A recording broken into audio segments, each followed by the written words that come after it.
those levels too. Look at that 4-punch combination. It's a masterclass right now from Shakur Stevenson. That's what you're seeing. A masterclass. And Shakur leads him with a straight left hand. Oh, and there's a knockdown scored with the left hand.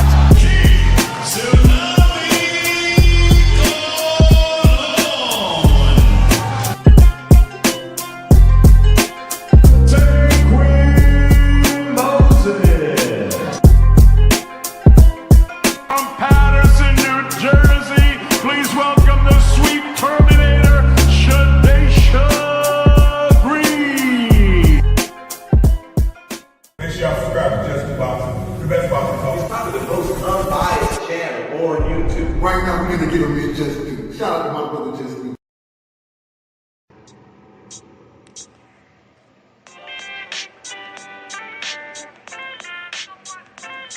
Yo, you know the deal. We back again. We never slacking.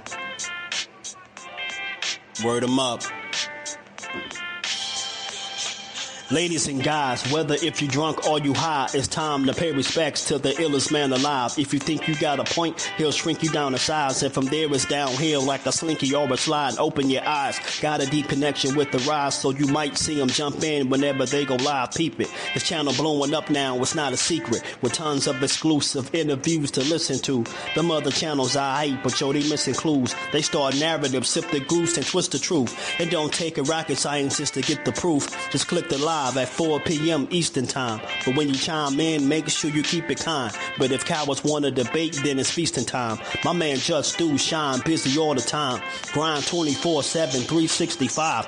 Videos he might have 365. My rhyme's sick, they make you do a 365. You get a rich if you think you fit to survive. It's Jusdueboxing, time to click the live. Ain't no beginners, if you soft, you ain't down to ride. I crush you, respect too, it's Jusdu. He got the illest boxing show on the internet. The boy been a threat and he ain't even had dinner yet. Word 'em up. Yeah. You know what time it is.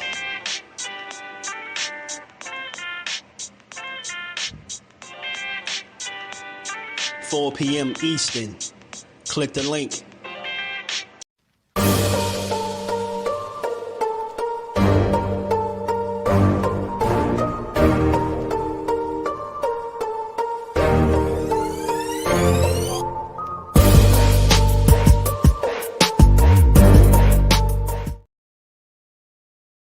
What's good? What's good? Salute to the family. How y'all feeling on this good Friday, man? We back to build on this boxing and give it its just due how we always do. Y'all already know, man. Double tap that screen for your boys. Subscribe to the channel for your boy. Hit that bell icon for your boy. You can talk some to your boy. But we gonna have some fun and we gonna talk about it, man. You know, we gonna talk about it, man. You know, something I seen before I came up here. You know, in regards to our guy Tank Davis. You know, as I stated before, you heard him speak about retirement, man. But I always say, man, you know, words are powerful, man, and when you hear that, those same sentiments echoed on more than one occasion, man, you got to believe them, man. Sometimes you just got to take the fighter at their word, man. You just never know. You get me? So I could only go off what the fighter is putting out there, and, you know, with the kind of fight that he's taking, with the way it's been looking since, you know, the Lamont Roach press conference all the way up until this point. Like, he seemed really disinterested in boxing, the kind of distance. And maybe that's why. Maybe because he's been planning a little exit strategy. I don't know. Maybe he could just be talking. Maybe he just saying this. He said it before numerous of times and never retired, right? But only reason why I feel the need to bring it up is because it's recent and it's the way that it comes out, right? And the timing of it. And it seems like at a time where he like, man, I'm just doing me. And that's what I always said I'm gonna respect about him at the end of the day. I don't care how nobody else see it. I respect any man that's gonna do it their way. He had a hell of a run. And he still got more in him if he actually still wanted to continue. But you never know mentally when enough is enough. That's what I've always said. And, you know, I'm gonna play a clip from Tim Bradley because he spoke about it, but he spoke on and he touched on several of the things that I've been saying as it pertains to Tank and why he might even be talking about retirement, right? It's only so much you're going to say it before you actually do it. And the reason why I could believe it more and more is because this fight is not moving towards, like, you know, a guy that seemed like you stand in there. This could be, you get what I'm saying, one of those fights because you would essentially be gaining so much weight and then coming back down so much weight. So I think that's going to be difficult to do. Not impossible, but you just never know. I'm just here to have an honest conversation, man. You know, this guy said it before. He tired of the politics, probably the business, the naysayers, the critics, man, all that shit that come with the fame. Like, you know, it was a good run, but at the end of the day, I think guys get tired too, man. You know what I mean? Heavy is the head to wear the crown, right? As they say. So I think it's just one of them things where you could get tired of the game, man, and we gonna find out. I mean, we can only go off what he say and play it by ear, and wait to see what he do after this fight with Jake Paul. But before we continue, man, let me say what's up to all my good people in the building. Appreciate everybody tuning in again and listen to your boy get boxing is just do unbiasedly, fairly. You know what I mean? Balanced, level-headed, rational, logical, all them good things, man. And we going to have some fun with it. Ghetto Fab, what it do? 619, Cali Factors in the building. My dog Ryan, Boxing Talk Up North, Blood of Blood, Blunt Sports, my guy. Cal Cooler, blessings, Brody. How you feeling? Teach, what's good with it? And the fight was going to happen now. I'm 0 back to 50%. Hope they selling the fight. Right, emotional roller coaster. I tell you. Hey, tell him Cal was a good run. JP in the building. What's good, John? How you feeling, family? Man, my guy Dante's Boxing Talk. What it do, homie? How you feeling, bro? Samuel in the building. What's good, family? Y'all double tap the screen, man. Sub to the channel if you new. And we going to talk about it, man. We just here to talk about it, man. Said this before, man. I thought Tank was getting tired of the game and tired of what come with it. I could be wrong, but I was basing it off the energy and the temperament, right? And the kind of the distant approach, right? Kind of the, you know, you kind of mind just seem like it's somewhere else. And then you see some of the clues, you hear some of the stuff saying you know, you want to go to therapy and different things like that. You know what I mean? He want to be a better, softer man for his kids. And then shout out to Cal Cooley sent me a post where he said, where somebody told him, we want to see the old Tank Davis. And he said, man, nah, you got to let that guy go. You get what I'm saying? You got to let that guy go at the end of the day. You get me? He trying to be a better man. And then you hear something like this. People ask him, say something about retirement. And he say, I am in 8 weeks. So I'm going to pull up the post. We're going to build on it. We're going to talk about all of it. We're going to talk about him and Shakur Stevenson. They went back and forth on Twitter a little while ago.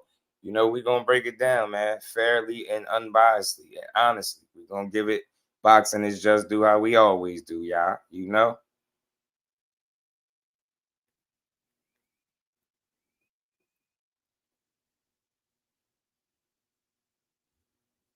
We're going to talk about it. Shout out to my guy. Yeah, he sound like he hanging up the gloves. Yeah, Tate, what's good with it, homie? How you feeling?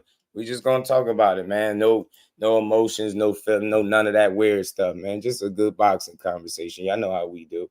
But hold on. Let me get to this.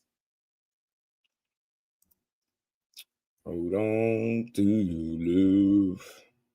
So, I wanted to get to this. So, y'all see it, man. And hold on, before we go further, shout out to my homie, man, Dante's Boxing Talk, for that dub in the Cash App, man. Much love, much appreciation, bro. Always supporting the grind. Salute to my homie Dante. And we ain't never got a box again. Well, Right. well. I already been getting these back, but now it's time for you to get your just do. Shout out to the homie. Much love, Dante. Appreciate the love, homie. We gonna get to it though. So, you know,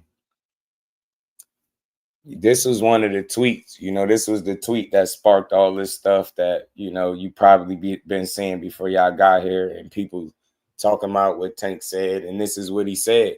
And look, it's something about me that I tend to try to understand the fighter, right?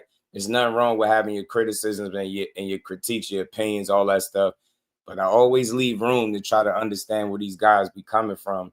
And you hear this kind of energy consistently, like with, you know, he a pick a side kind of guy, bro. He ain't, you can't rock with him and the opposition too. And he been feeling like that for a while. He been speaking like that for a while. Sound like he been, you know, just seeming disconnected from the sport and fed up with the shit, that extra stuff that come with it. Like I said before, imagine putting in the work that he's put in all the years just for people to be out sitting from their seats in computer chairs talking about what you ain't did and how you ain't great and how you don't want to be great and how you need to retire. Like, look at this fan right here. Whoever he is, shout out to E305. He said, please retire then. Like, you got people out here asking the man to retire. So when he do it, I don't want to hear, he leaving all this money on the table. Nah, he ducking legacy. I don't want to hear that he ducking nobody. Because y'all wanted him out the sport anyway, right? This is what y'all keep saying for the ones that you feel the need to ask the man to retire, bro. Like, it's his career. You don't have to watch him. That's why I hate when fans be like, well, we don't need fights like Jake Paul and Tank. You don't got to watch it, and it's free. You don't got to watch it. What do you mean we don't need it? Like, but you never sit here and speak about what the fighters want and what they need too. So in this instance, I kind of level with Tank where you going with this. He said boxing definitely did a turn. Said it went from this side to that side. And this shit has no loyalty. So why would I care? I move accordingly. Boxing is dead. This is what he's saying, man. Shout out to S. Dot, man. You know what I mean? Yeah. Right. Hey, man, Blunt. Listen, I was saying it to my guy earlier. People will go against what he's saying. You get what I'm saying? Yeah, you might be at the wrong channel, S. Dot. You definitely might be on the wrong channel talking like that. You might be lost, fam. I'm gonna spare you for right now because we trying to build. So let's get back to it. But yeah, man, like you got people that want to go against what he's saying, right? Like when he said something about fighting a guy in his locker room or something like that. He was thinking about calling the guy out that was in his locker room, and he ended up not doing it. And we were saying that Jake Paul was the guy in the locker room. People was arguing, talking about Pitbull, Keyshawn, all this other weird stuff, knowing damn well it was Jake Paul. When he told you the rematch wasn't next, right in your face, he vocalized that the rematch was not next. Whether he activated rematch clause, you still got to keep in mind what he vocalized out his mouth. He said, nah, that wasn't going to be next. Then he ended up, now we in the situation fighting Jake Paul. People said Jake Paul was lying. He was clout chasing, saying he was fighting Tank. Then he ended up fighting the guy. Now they mad about that. The man talking about retirement again. And people like, nah, he ain't retiring, man. He said this so many times. I don't believe him. I believe it when I see it. And I understand that. I want everybody to know that for those out there that when y'all see this, Forever G's what it do, homie. Y'all see this and y'all like, man, I don't believe it. He just saying that. He just going through the motions. He say this all the time. You can't take this too serious. I get that. I promise you I do. But for me, the feeling of it all is different than any other time before, right? It's just the feeling of it. And fighters are humans, bro. They're humans. Miss me with all that. He's soft, he mentally soft and all that. I'm not going to go there. I don't think that. But guys get tired of being slighted, criticized. You get tired of the limelight. You get what I'm saying? You get tired of the limelight. You get what I'm saying? And it could be the case for him.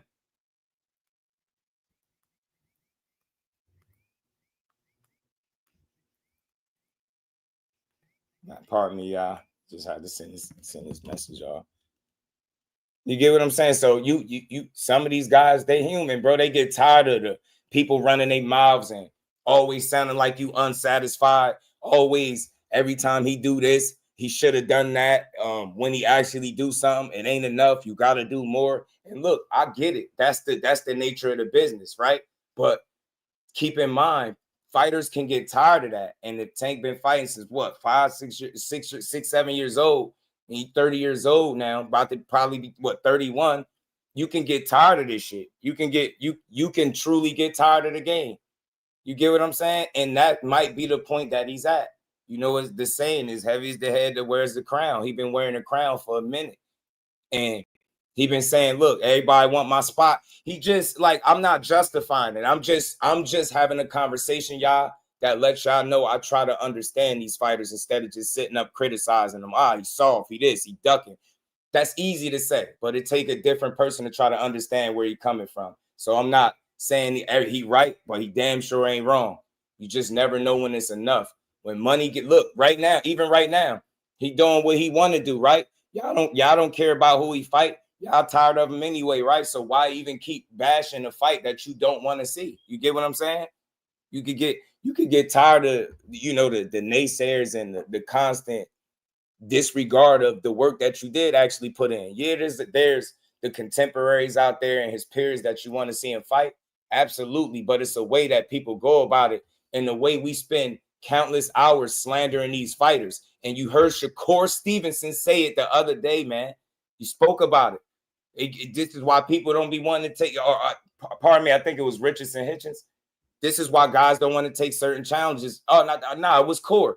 Because he don't want to get memed and all that stuff. They write all these crazy articles. It'd be a cyber attack. You hearing Shakur Stevenson say this. This is why guys don't take certain challenges. And then you wonder why. And then we sit up behind our computer screens and laptops talking about how soft these guys is and how they don't want to be great. But that when you dare to be great, Earl Spence, then you get written off and everybody tell you how you broken down and you need to retire, right? So miss me with that. That's why Tank Davis is saying it ain't no loyalty in this game. So he act accordingly. Boxing is dead. That's all I'm saying. I understand where he coming from, but I'm real enough to understand the fans that just want to see him in those world-class top-level fights. You get what I'm saying? And there's nothing wrong with that, but it's the way people go about it.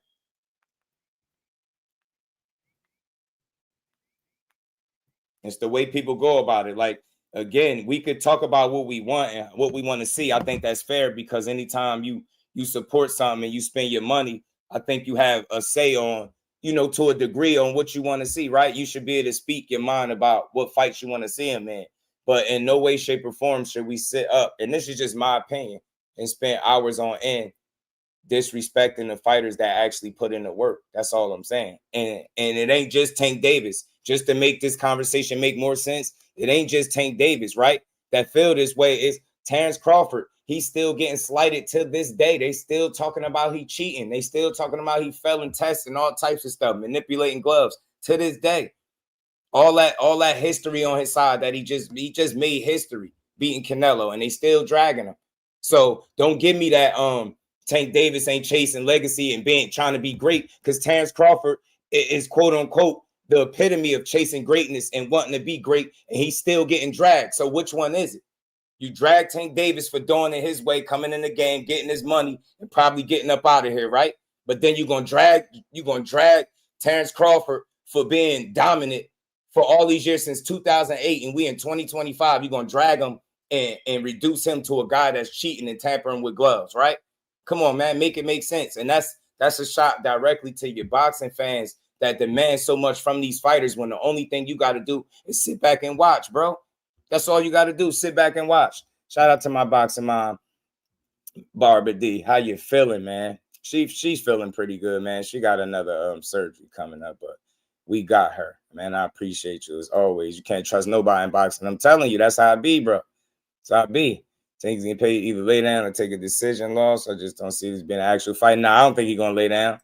I mean, you get me, Barbara. He get tired, man. He get tired. He might could sleep him. Only the strong survive. Shit, yeah. You know what I mean? I could get it why he frustrated. Shout out to my bro Omega Red, man. Bash every fight. You get facts, bro. You get me, Omega Red. You already know what it is. HBCU Spotlight. What it do? Unlaced. What's good, homie? How you feeling? John Wick. What's good with it? this week. Earl don't be acting it's like this. Yeah. But look, I'll say this. Witty was good with it. Visits from another planet. Mike from VA Thrill Hill. My guy, Rosa was good with it, family. Appreciate you, Miss Barbara D, as always. Shout out to you. American Boxing. Can't afford Tank retiring. Who else they going to call Chase? Right. BJ in the building. What's good, homie? So, yeah, like I said, I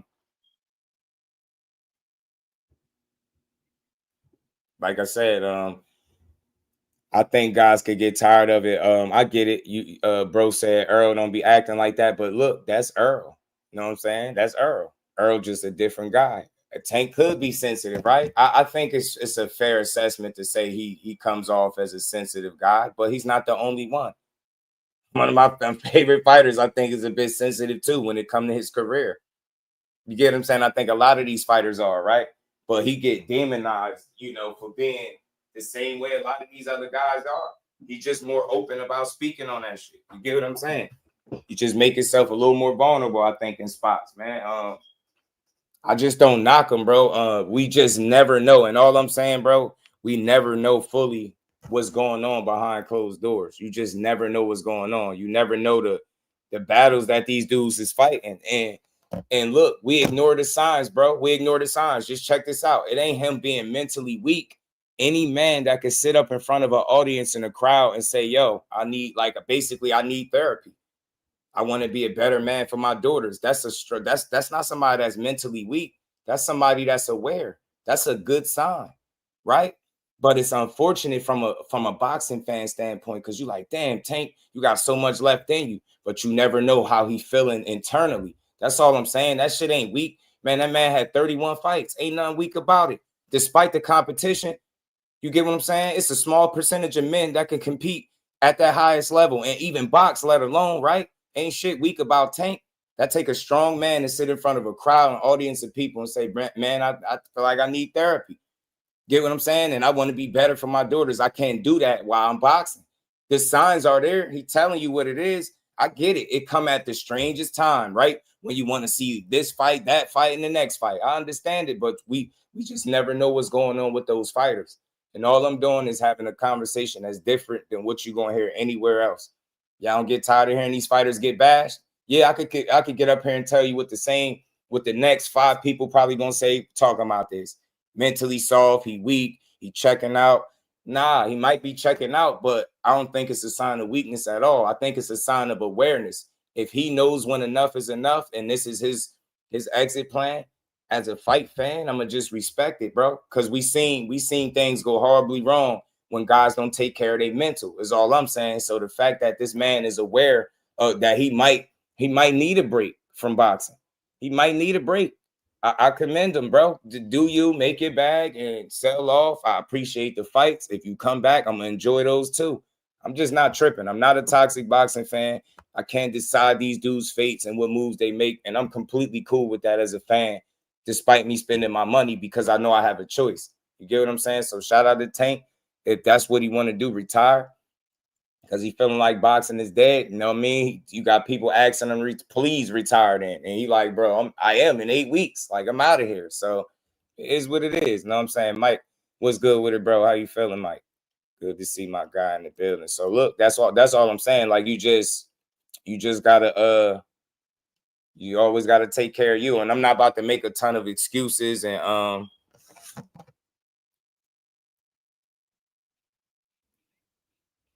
I'm not gonna make like, you know what I'm saying?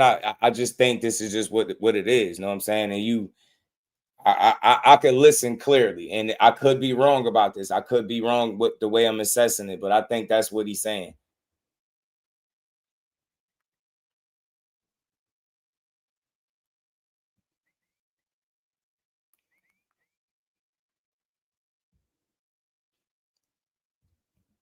Maybe a payday in 8 weeks from this week. Maybe so. You know what I mean? What is it? November? What is this? We in September. We're at the end of September. You got October, November. Maybe that's close to 8 weeks that he talking about. I don't know. You know what I'm saying? Maybe that's what it is. But like I said, I'm going to just try to err on the side of caution, man. I'll just choose to try to understand the man. I think you can get tired of being at the top. Call it what you want. Yeah, it's some fights out there that's left on the table. Yeah, it's some money that's left out there on the table. But when I hear a guy speaking about his mental, speaking about retirement, speaking about you know, therapy, wanting to be better for his daughters and being a better man, and he's telling you I can't do that if I'm boxing because I gotta be in a certain kind of mode when I box, and if I want to be softer, then that's not going to allow me to be the animal that I am inside the ring. And what is that telling you? That's telling you, look, I probably could. Look, I probably need a break from this joint. You know what I'm saying? I probably need a break. I probably need a break. You know what I'm saying? That's just what it was. Drop the belt. I mean, it's easy to say, man. It's easy to say just drop the belt, kick rocks. But, I mean, eventually that's what he's going to do. I mean, look at it this way, bro. Look at it this way. I'm pretty sure, you know, if they want the belt, then they can try to strip him. But he didn't file for a exemption or whatever they called it for this bout that he taking. So I don't even think he's stressing about no belt at all, bro. I don't think he's stressing about no belt at all. Said what year the court start fighting at 35? 2023. 2023. I mean, people on both sides of the tank argue and need to get out there feeling chill. Yeah. Shout out to my dog. No, he tired. Hey, bro. Hey, hey, Omega. Come on, man. This is one of the most level-headed guys, man, and around YouTube. You get what I'm saying? And I level with you. I get that's how I feel, bro. You get tired of it. All y'all do is cry. Like, and this is how you know this is proof of what I'm saying. Check me out.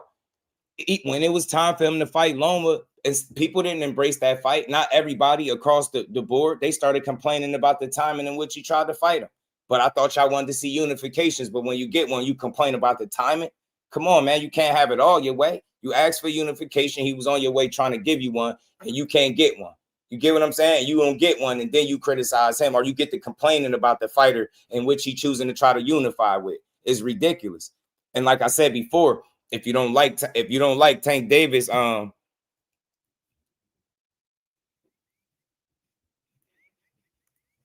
if you don't like Tank Davis' resume and his opponents, then you are not. They'll knock Terrence Crawford for the same thing and say he ain't fought nobody and he need to do more.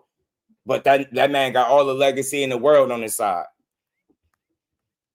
Get what I'm saying? It got to make it make sense, bro. Got to make it make sense. That's all I'm saying, bro. I think guys could get tired of people demanding, bro. That's just what it is, bro. It's just what it is. Just what it is. Never satisfied, never appreciative, always saying what he need to do more of, how this ain't never enough, how you ain't fighting nobody, you a 30-year-old prospect, drop the belt, please retire then, kick rocks. You get what I'm saying? You not that good, you overrated. I'm just speaking to the other side of it. I'm speaking to the side that y'all not gonna really hear nobody go with. They rather just say, ah, man, well, Tank Davis is mentally weak and he quitting on the fans and he owe the fans this and he cheating the fans. And nah, man, but what about him? What about his mental health? And we all know how real mental health is. So don't give me that. You get what I'm saying? You just never know. So that's all I'm saying, bro. Get a man some grace to say maybe that's what it is. It could be that, or he could just be talking. He could just be talking. He's done this before, right? Maybe he ain't going nowhere. Get what I'm saying? So they got entitlement issue. They want people to do what they want them to do. That facts, bro. And I think they get tired of that. Like, no matter what move you make, it's somebody in the cut talking about how it ain't nothing and how you ain't did this or did that. But they can't do a fraction of what these fighters do on a daily basis to compete at the top level. That's all I'm saying, bro. I want to see them same fights y'all want to see. But I'm just telling y'all I'm a real man and I level with him because I feel like a lot of what is leading him to a potential retirement that will be deemed early is the mental side of it, right? And the wear and tear that come with the game, not even physical. And I think some of that to a degree too, but I think it's more so mental and what he want from himself. And as long as he's in boxing, he can better himself in the way that he's speaking about. It's just that simple. You as a fan, you can either choose to respect it or shit on him for it. And I choose to respect it. It is what it is. And move on. Boxing gonna continue. Tank Davis gave us a hell of a run. He gave us some exciting and entertaining fights. And that's just what it is. You know what I'm saying? If he decided to stick around, I'm supporting and I'm rocking with it, right? But if he retired, then it is what it is. I'm not about to trash this man because he sound like he had enough. That's what it sounded like to me. Sound like he had enough. You know what I'm saying? It just sounds that way. Maybe next week or it'd be something different. But right now, like this shit is just more consistent with the things that I've been hearing about him in terms of possibly wanting to step away from the sport. So, and big shout out to my guy, Mark Nash. 10 people, please match my donations to support this show. That's love. I appreciate that, family. Shout out and to we ain't my never guy. got to box again. Well. I already been getting these bets, but now it's time for you to get your just do.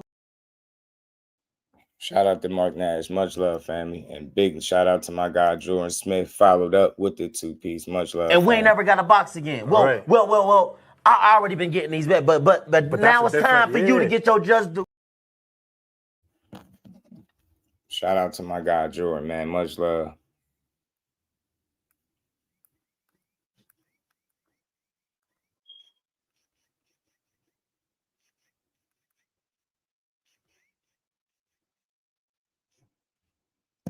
Let's keep going, y'all. Hit that like button, double tap that screen. Shout out to DG and shout out to Mark Nash and Jordan, my guys, man.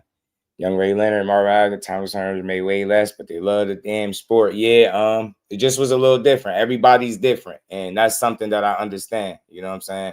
I understand that all these fighters are going to think differently. You know what I mean? Everybody's mental is different. Everybody, you know, you never know what people got on their plate, right? It could be a number of different factors contributing to this man feeling like, yo, I could step away from this right now. And again, maybe that's why you go secure a bag like this with Jake Paul, because it would allow you the financial freedom you would feel comfortable with walking away for a while. And you never know. You've seen fighters retire and come back, right? You've seen fighters retire, come back, and still compete, right? You've seen it. You've seen Mayweather retire from the sport and come back. You've seen guys do this before. So you just never know. All I'm saying is I ain't tripping. It is what it is. I'm just a cool, chill fan, man. I ain't too demanding. I just want to see good fights. And if I can't see them, then I move on until I see a good fight. You know what I'm saying? I don't stay stuck on stupid. I don't spend 3-4 hours talking crazy about how Tank need to get out of boxing and how he's soft. Nah, man. It take real men to get up in there, man. So y'all forget that this is entertainment, man. And they are out there to entertain us. And for better or for worse, you can complain about the opponent selection, the quality of opponent. One thing that Tank does do, when you get in that ring, he's pretty damn entertaining, you got to admit. Pretty damn entertaining. He do check the boxes. He is an attraction. He put asses in seats. People are genuinely interested in when he fight, right? And I think he bring a lot of money. And he bring his own level of excitement to the game. For a guy that's 135 pounds out there smoking shit, knocking guys out, starting from 126, like I said, it was a fun ride, man. You know, it's a fun ride, but it ain't the end of the world if he decided to step away because there's so much other boxing going on. So, like I said, shout out to him. If this is him, if Jake Paul is his exit strategy, I wouldn't even be mad at him, because why wouldn't you like a nice little cushion if you feel like you're about to step away from the sport, whether that's permanently or for a little while? You just never know. You know what I'm saying? It seems like he got more fight in him for sure. Seemed like Tank Davis definitely got more fight in him. And shout out to my boxing mom, Barbara D. Appreciate you following up the challenge, man. Much love to everybody that supports. And we ain't never got to box again. Well. I already been getting these bets, but now it's time for you to get your just. Man, shout out to my boxing mom. Appreciate you, man. Week Spare, everybody been boxing since he's 7, taking punches and dishing it out for a living. Yeah, you got Week Spare. Yeah, that's what I'm saying. Hey, Aunt McQueen, the professor, what it do, homie? Yeah, it ain't nothing weak about him. You know what I'm saying? Ain't nothing weak about the man. You know, maybe he just, and again, I think the big confusion is people not listening to his why and what he wanted for himself. People are only talking to see. The only people that have a problem with what I'm saying or how Tank Davis is truly moving like that, that's taking it too far, are the people that's not willing to understand why he said he got into boxing in the first place. And you can't say that he didn't deliver on his end in terms of entertainment, suspense, and all that good stuff, putting on the show. You can't say he didn't do that. Maybe he didn't check the box of giving you the fight that you want when you wanted it and all that stuff. Yeah, that's one part of it. But the other side, entertainment, winning, consistency, like showing you that he really got it, right? Just being a fun guy to watch. and having that, bringing that fun to the lightweight division, man. You get what I'm saying? To boxing, period, for the smaller guys. So it's some boxes that he checked, and maybe it's some that he didn't. That's fair. But at the end of the day, it's not all bad. He didn't just get in the sport and just make a mockery of the sport. How did he do that when so many people continue to support him? Right? It got to be something that people like that he's doing. Got to be something they like about what Tank is doing, because the numbers say otherwise. Yeah, I hear people on Twitter, X, or whatever you want to call it. Yeah, I hear people on Instagram. Yeah, I hear people on YouTube. I hear you. But I also see what them numbers do. I also see how people show up in attendance for him consistently. I know that. I see that. So it's like, is he necessarily cheating the sport when so many people continue to support it and tune in? They're not complaining. Like I said, I think the social media voice is so much louder than the end result. All right. It's just loud here because this is where we at. But the end result is louder than social media, should I say. You get what I'm saying? So you can't tell him what he's doing is wrong if it continued to work all the way up until this point. And he's put himself in a position, whether people like it or not, to entertain this fight that I think people are hating for one reason or another. But he's positioned himself to do that. Could you say he don't deserve the money that he about to fight for? Could you really say that when he gave the sport 20 plus years?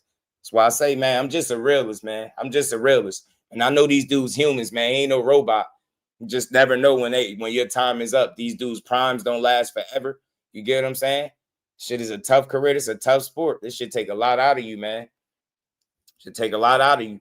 Think about how many fighters ain't even have half the career he had. You get what I'm saying? Half the career or half the success that he had. Think about that. There's so many fighters that started before him. It's even fighters that started after him that ain't boxing right now. Get what I'm saying? He had a hell of a run, man. I don't think nothing weak about him. You get what I'm saying? I just think when it's all said and done, you got to understand why he got into the game. And as a fan, you could choose to respect it or don't. Right? I get it. He was in it to make money. He made that very clear. And all his moves pretty much backed up that claim that he was in it to make money. He had Money Mayweather teaching him the game, and that's what he went and did. But at least on his end of the bargain, he got in there and won the fights and gave you these good knockouts. You get what I'm saying? Entertaining scraps. So it's not all bad to me, right? He just might not be the guy that fulfilled or satisfied your appetite in terms of the level of competition or the name opponents that you wanted to see him fight. And that's just what it is. That's fair, but I don't think it's all bad. You ain't got to trash him for that. It's all good. Shout out to the Butcher, man. Appreciate you, my guy, joining in on the challenge as well. And we ain't never got to box again. Well, right. well. I already been getting these bets, but now it's time for you to get your just due. Shout out to my guy, man. Appreciate you. SH was good with it. He said it makes money. It makes sense for the boxers. Shout out to the Godfather of boxing. That's real. And SH, I think that's part of it too. Retiring with your faculties. Retiring with your faculties, bro. Like, I know he's been winning these fights. Bro. But you never know. How much it take out of him. You never know how much it take out of him. You know what I'm saying? He been winning, but he take punishment too. He spar. You know what I mean? It's been rumored that he spar bigger guys. Like, that shit takes something out of you. You heard Tank say, man, he ain't trying to spar them bigger guys no more and trying to let them bigger dudes punch up on him. That ain't him being soft. That's wear and tear. That's preservation, bro. I think he's trying to get up out of here with his faculties. I ain't making no excuse for him or none of that. I think that's part of it. You get what I'm saying? And like I said, when a guy's telling you he need therapy, sometimes I think it makes sense to listen. You know what I'm saying? I think it makes sense to listen. I don't see it as an excuse. I see it as a reality. And a lot of guys would just keep going mindlessly, probably in his position, and run the bag all the way up. I salute him if he's smart enough to say, yo, I'm going to need a break after this, man. But while before I take this break, I want to go out with a nice bag and a nice cushion for the 20-something years of service that I dedicated to the sport. Is he wrong for that? Is he really wrong for that? That's all I'm saying, y'all. Is he really wrong for that?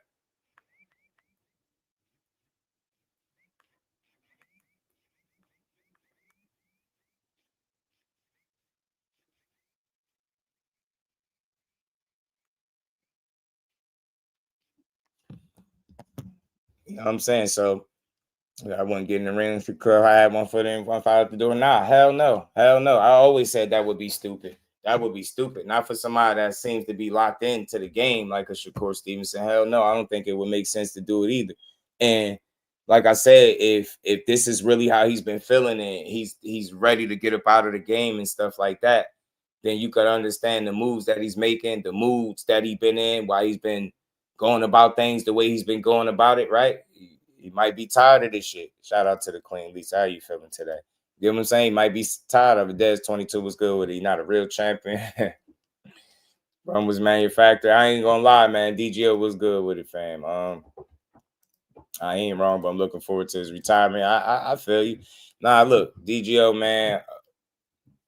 You could that case could be made for a lot of guys, man. But I think he was a legit champion. Shout out to BVR. I think he was a legit champion, right? I think he is a legit champion. But and this is no slight to you, but I think it's comments like that and the way people look at him. Like, I don't think that's something we can push in today's boxing. Could you say, yo, he not giving me the fights that I want? Yeah, you could be mad and argue about that. But could we really sit up here and say he's not a real champion? Yeah, he's been guided and moved a certain way, but he's a hell of an investment, bro. You get what I'm saying? They moved him the right way. He's been highly successful because of it. But he's taken challenges, whether people want to acknowledge that or not. Has he taken the absolute biggest challenges out there? Yeah, there's a conversation there. But we can't completely dismiss what he's done with 31 fights. And that's the shit right there. I'm not even trying to be funny. That would make me say the hell with it too. Look at what he's saying. There's no loyalty. So why would I care? I move accordingly. Boxing is dead. Like, look how he talking. Like, people switch up. Like, I don't think people, pardon me, my voice going. I don't think people be hearing them, bro. I don't think people be hearing them sometimes, bro. Look, check him out. Gervonta, a lot of boxing fans aren't happy with the fact you've taken this fight rather than the Roach rematch, fights with the likes of Shakur, Devin Haney, Teofimo, etc. What do you make of that reaction? And can we still expect to see those fights? Why should I care what they think? When y'all switch somebody can have a bad day and y'all switching on who y'all favorite fighter is or who this person is supposed to fight. Like, y'all need to sit back and be fans and just enjoy the sport. Like, y'all even talk about people's personal lives. Like, why, when it come to that? Can we still expect to see any of those fights in the future, though? And y'all keep talking about fighting somebody. Didn't he just have a fight? And what happened? What happened? He won, right? But how he look in it? Exactly. But y'all say some different shit when it's me, right? Because y'all want me to lose. When y'all see people in that limelight too long, they want to take that they want somebody else to come take that spot. That's why it's always like, come on, bro. That's what happened with Floyd. Y'all seen him too much, and once y'all seen him so much, y'all start hating on it. Like, it turned from love to hate. Next question. How you doing, Tank? Jake MacArthur from Casual Corner. Tank, are you going to be retiring? If not, who could we see you fight next year? Right now, I don't know what I'm doing. I'm just, doing me right now. Sure.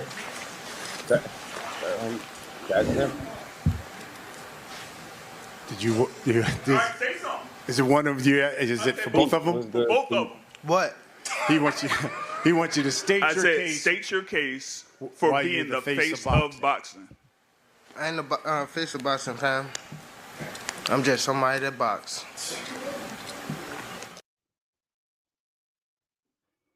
Man, and you see that? He even went as far as saying he ain't the face of boxing. He just a dude that box. You get what I'm saying? He just a guy that box. You get what I'm saying? Like, it seemed to me like he just ready to like, to me, that almost sounded like, man, here go the crown, bro. Y'all want it? Here it go. I ain't the face of boxing, bro. I'm just somebody that box. I could be looking at it wrong, but it sounds like a guy that just don't want the responsibility that y'all put on him, or don't want. You get what I'm saying? He don't want what people want for him. You get what I'm saying? He just want to do him, man. I just, anybody that's doing them, you might not like it, but it's a part of me that's gonna always respect it. You got to do this shit your way, man. And ain't no second chances in this boxing shit. Sunshine, what it do? You got to get in there and get it and make it make sense. And these guys know full well what their earning potential is, and they're going to go out there and get it. It's hard for you to ignore the money when you put so much into a sport. You get what I'm saying? You ain't getting this shit back. Everything about John was good with it.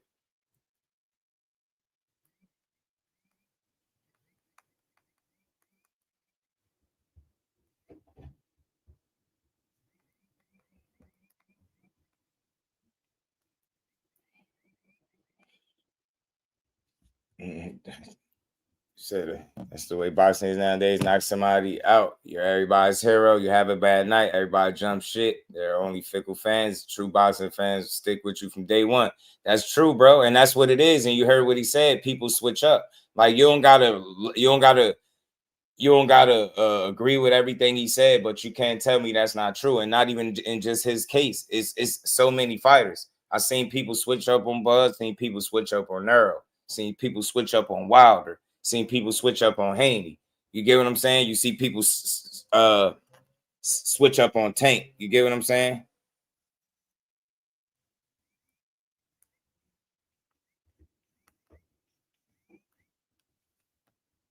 You know what I'm saying? You've seen this before. You've seen all these guys get switched up on. That's all I'm saying. And we'll completely, it's crazy that the ones that put in the work, and when he comes out and make a statement like boxing is dead and it ain't no loyalty and stuff like that, it's like we'll completely dismiss everything he's saying, but we'll expect him to understand where we coming from when we as fans can't take a second or two to put yourselves in his shoes and see where he coming from. It's not always about what you want. I know it as a fan, you want what you want, but it ain't always about what you want. Sometimes you got to be real, bro. Sometimes you just got to be real. You get what I'm saying? So again, these dudes ain't going to be perfect. I'm not going to say that everything he's done, every move he's made is perfect, but we're not expecting that. But he has been entertaining. He has been successful. He has been winning. You get what I'm saying? He has been an attraction for the sport for some years consecutively. You know what I'm saying? He been holding it down, bro. You get what I'm saying? For better, for worse, he been holding it down. And look, I ain't mad at him. You know what I'm saying? I ain't mad at him if he ride off into that good old sunset. You hear me?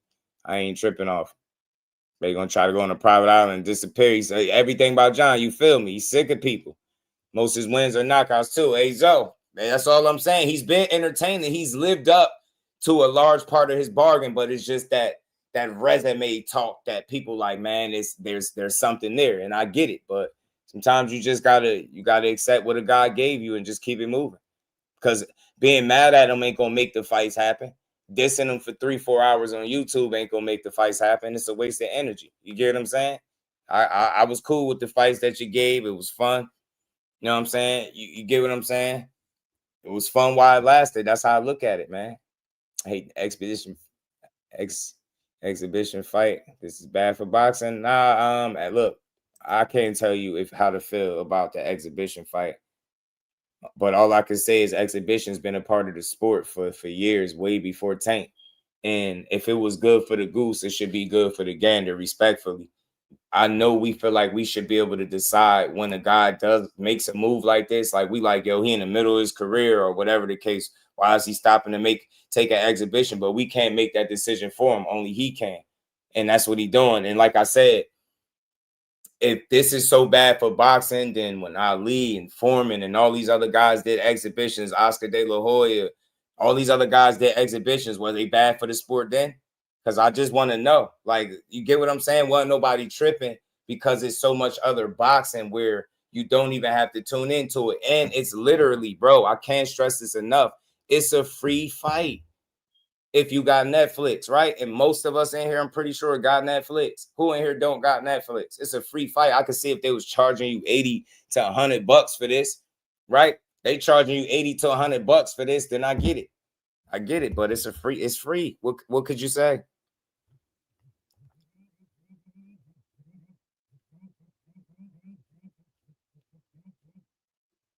Get what I'm saying? It's a free fight. It's a free fight to me, man. It's a free fight. I feel like this might be a retirement fight, but that's what I'm saying, Zoe. You see what the guy, that's why I got the tweet up. You know, somebody said, please retire then, after he said boxing is dead and so on and so forth. And he said, I am in 8 weeks. And again, then they'll find something else to say. He left all his money on the table. Tank Davis ducked all his smoke. I guarantee you, they're not even gonna let this man retire in peace. They're not even going to and I'm talking about the slanders, not the people that got honest criticism, shit like that. That's cool, but I'm talking about the people that just take it too far. Watch, they're not even gonna let the man retire in peace. They're gonna complain while he on his way out the door. They gonna be on his way out the door. They still gonna be complaining, yo. Still gonna be mad at him. Oh, I can't believe this. I can't believe the nerve of him. Why would he retire? He left his fans hanging. Like, you know what I'm saying? And look, top of the South, it's all good. Like, if you don't want to watch it because, you know, you just don't have to. That's a choice. And it's all good. Nobody is forcing anybody to watch it that day. But I'm pretty sure the event going to be highly successful in its own right? So I don't think people going to be tripping off it. You know what I'm saying? I think it's going to be a lot of people in attendance, and I think it's going to be a lot of people tuning in November 14th for this fight. I really do. You know what I'm saying? I do. And Gary Antoine Russell is on the card. Alicia Bumgardner is on the card. I'm watching it. I ain't going to lie to you. Oh, I like entertainment. I like boxing. You know, we got Netflix. I ain't got to come out of my pocket for it. I'm going to tune in. I'm going to just tune in. It's not that deep to me. You know what I'm saying? It's not that deep. It's just it is what it is. You know what I'm saying? You know what I mean? It's not a big deal, bro. It's just it's for him. Sometimes you're gonna make moves strictly for you, and I think this is one of them. You know what I mean? Tank, you know what I mean? As selfish as the boxing fans are, you get what I'm saying? I think Tank just chose him this time and said, look, I'm strictly doing this for me. For the ones that's gonna rock with it, you're gonna rock with it. For the ones that don't, it is what it is. Get what I'm saying? It is what it is. But look, I'm gonna pull up what Tim Bradley had to say, man. Tim Bradley said some interesting things about this situation with Tank. Y'all double tap the screen. Fanbo was good with it.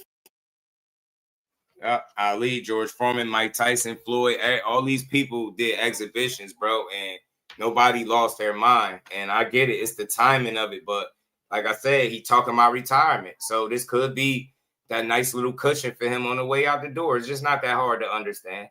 Shout out to my guy GQ. Dank, what's good with it, help? My guy. Yeah, man. They still saying he ain't retiring, but I to a degree I could understand because this wouldn't be the first, second, or third time, right? Or however, I don't know how many times he said it by now, but I just feel like this time got more validity to it than any other because you've heard it consistently, and you heard, and I think when you 1 foot in, 1 foot out like that, it's dangerous to keep taking fights anyway. So that's why I think he might be comfortable speaking about retirement because he like, bro, I'm going to be up out of here anyway. Then what? Then who they're going to find somebody else to complain about, man, you know? But let's get into what Desert Storm had to say about this, man. Desert Storm. Tim Bradley threw Tank a bone to a degree. He didn't slander him in this from what I was listening to. Let's get to it. Just seeing it back. Yeah, we're gonna talk about that too, GQ. I'm gonna get into you already know the rest. Ooh. I just wanted to make sure I spoke on this accordingly, like, because I know it's something that everybody gonna see. And this is what he's saying. People feel like he retiring after this fight. Maybe he takes another fight, maybe he don't. Maybe he's out of here in 8 weeks, maybe he not, but like I said, we'll find out when we get there. Ooh, you starting to see that neck? I'm starting to get a little thin. I'm down 15 pounds. Yeah, I'm down 15. Got 40 more to go, you know? So I'm going to be slow and steady, man. Hey, when I first started this journey, I started running and stuff like that, man. I ended up breaking my damn leg. Not doing that this time. Hey, I'm going to take my time, slowly build up, man. It's been almost damn 10 years since I've been training and got in the ring, man. But these hands still work, though. These hands still work. Oh, yeah. Don't get it twisted. These mugs still fast, too. Fast. Reactive like a mug, man. I'm trying to tell y'all. Anyways. Yo, real quick. Check this out. Tank gone. He gone. Tank is gone. Sorry to tell y'all, man. See, look. You got to understand what comes with fame. I don't think anybody had that talk with him. You know, you got to understand what comes with fame. You know, what comes with fame is a double-edged sword, you know. It's great. You know, the money's great, but people is all in your business. Yep, all your business is always out there for people to see. You know, cameras are always on you. You know, people are always constantly talking about you, and no one had that talk with Tank, man. You know, and I wish they did, to let him know, to put him up on game, you know, and it's too late.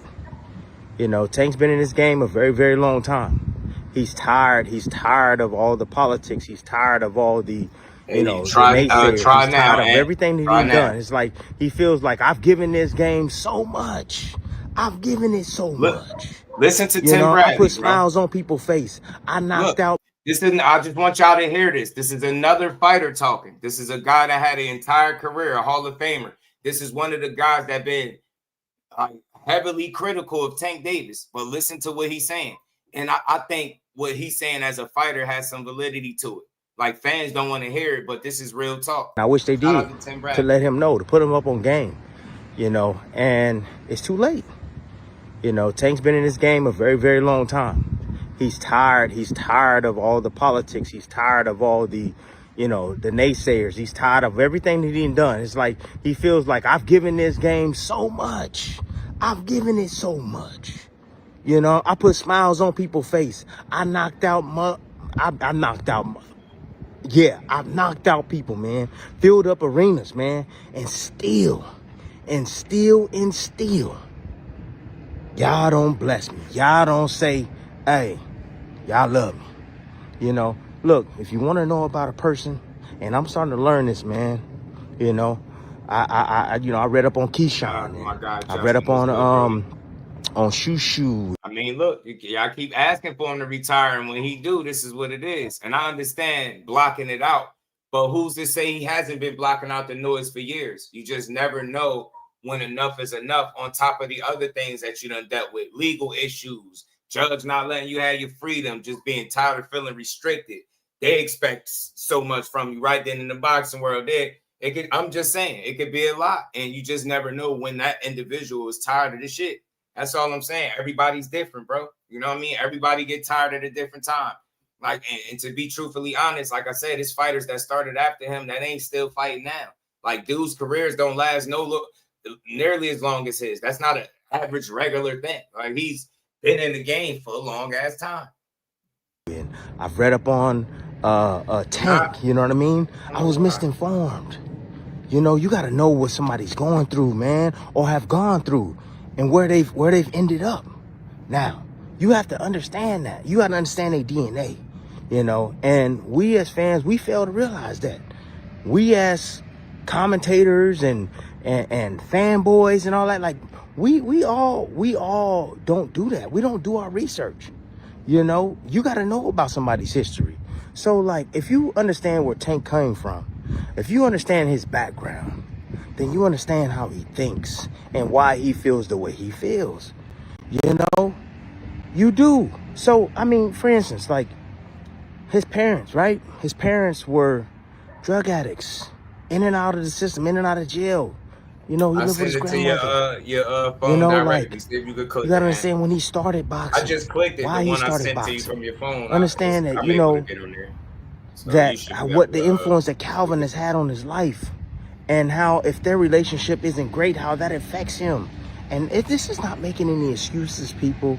You hear what Tim's saying?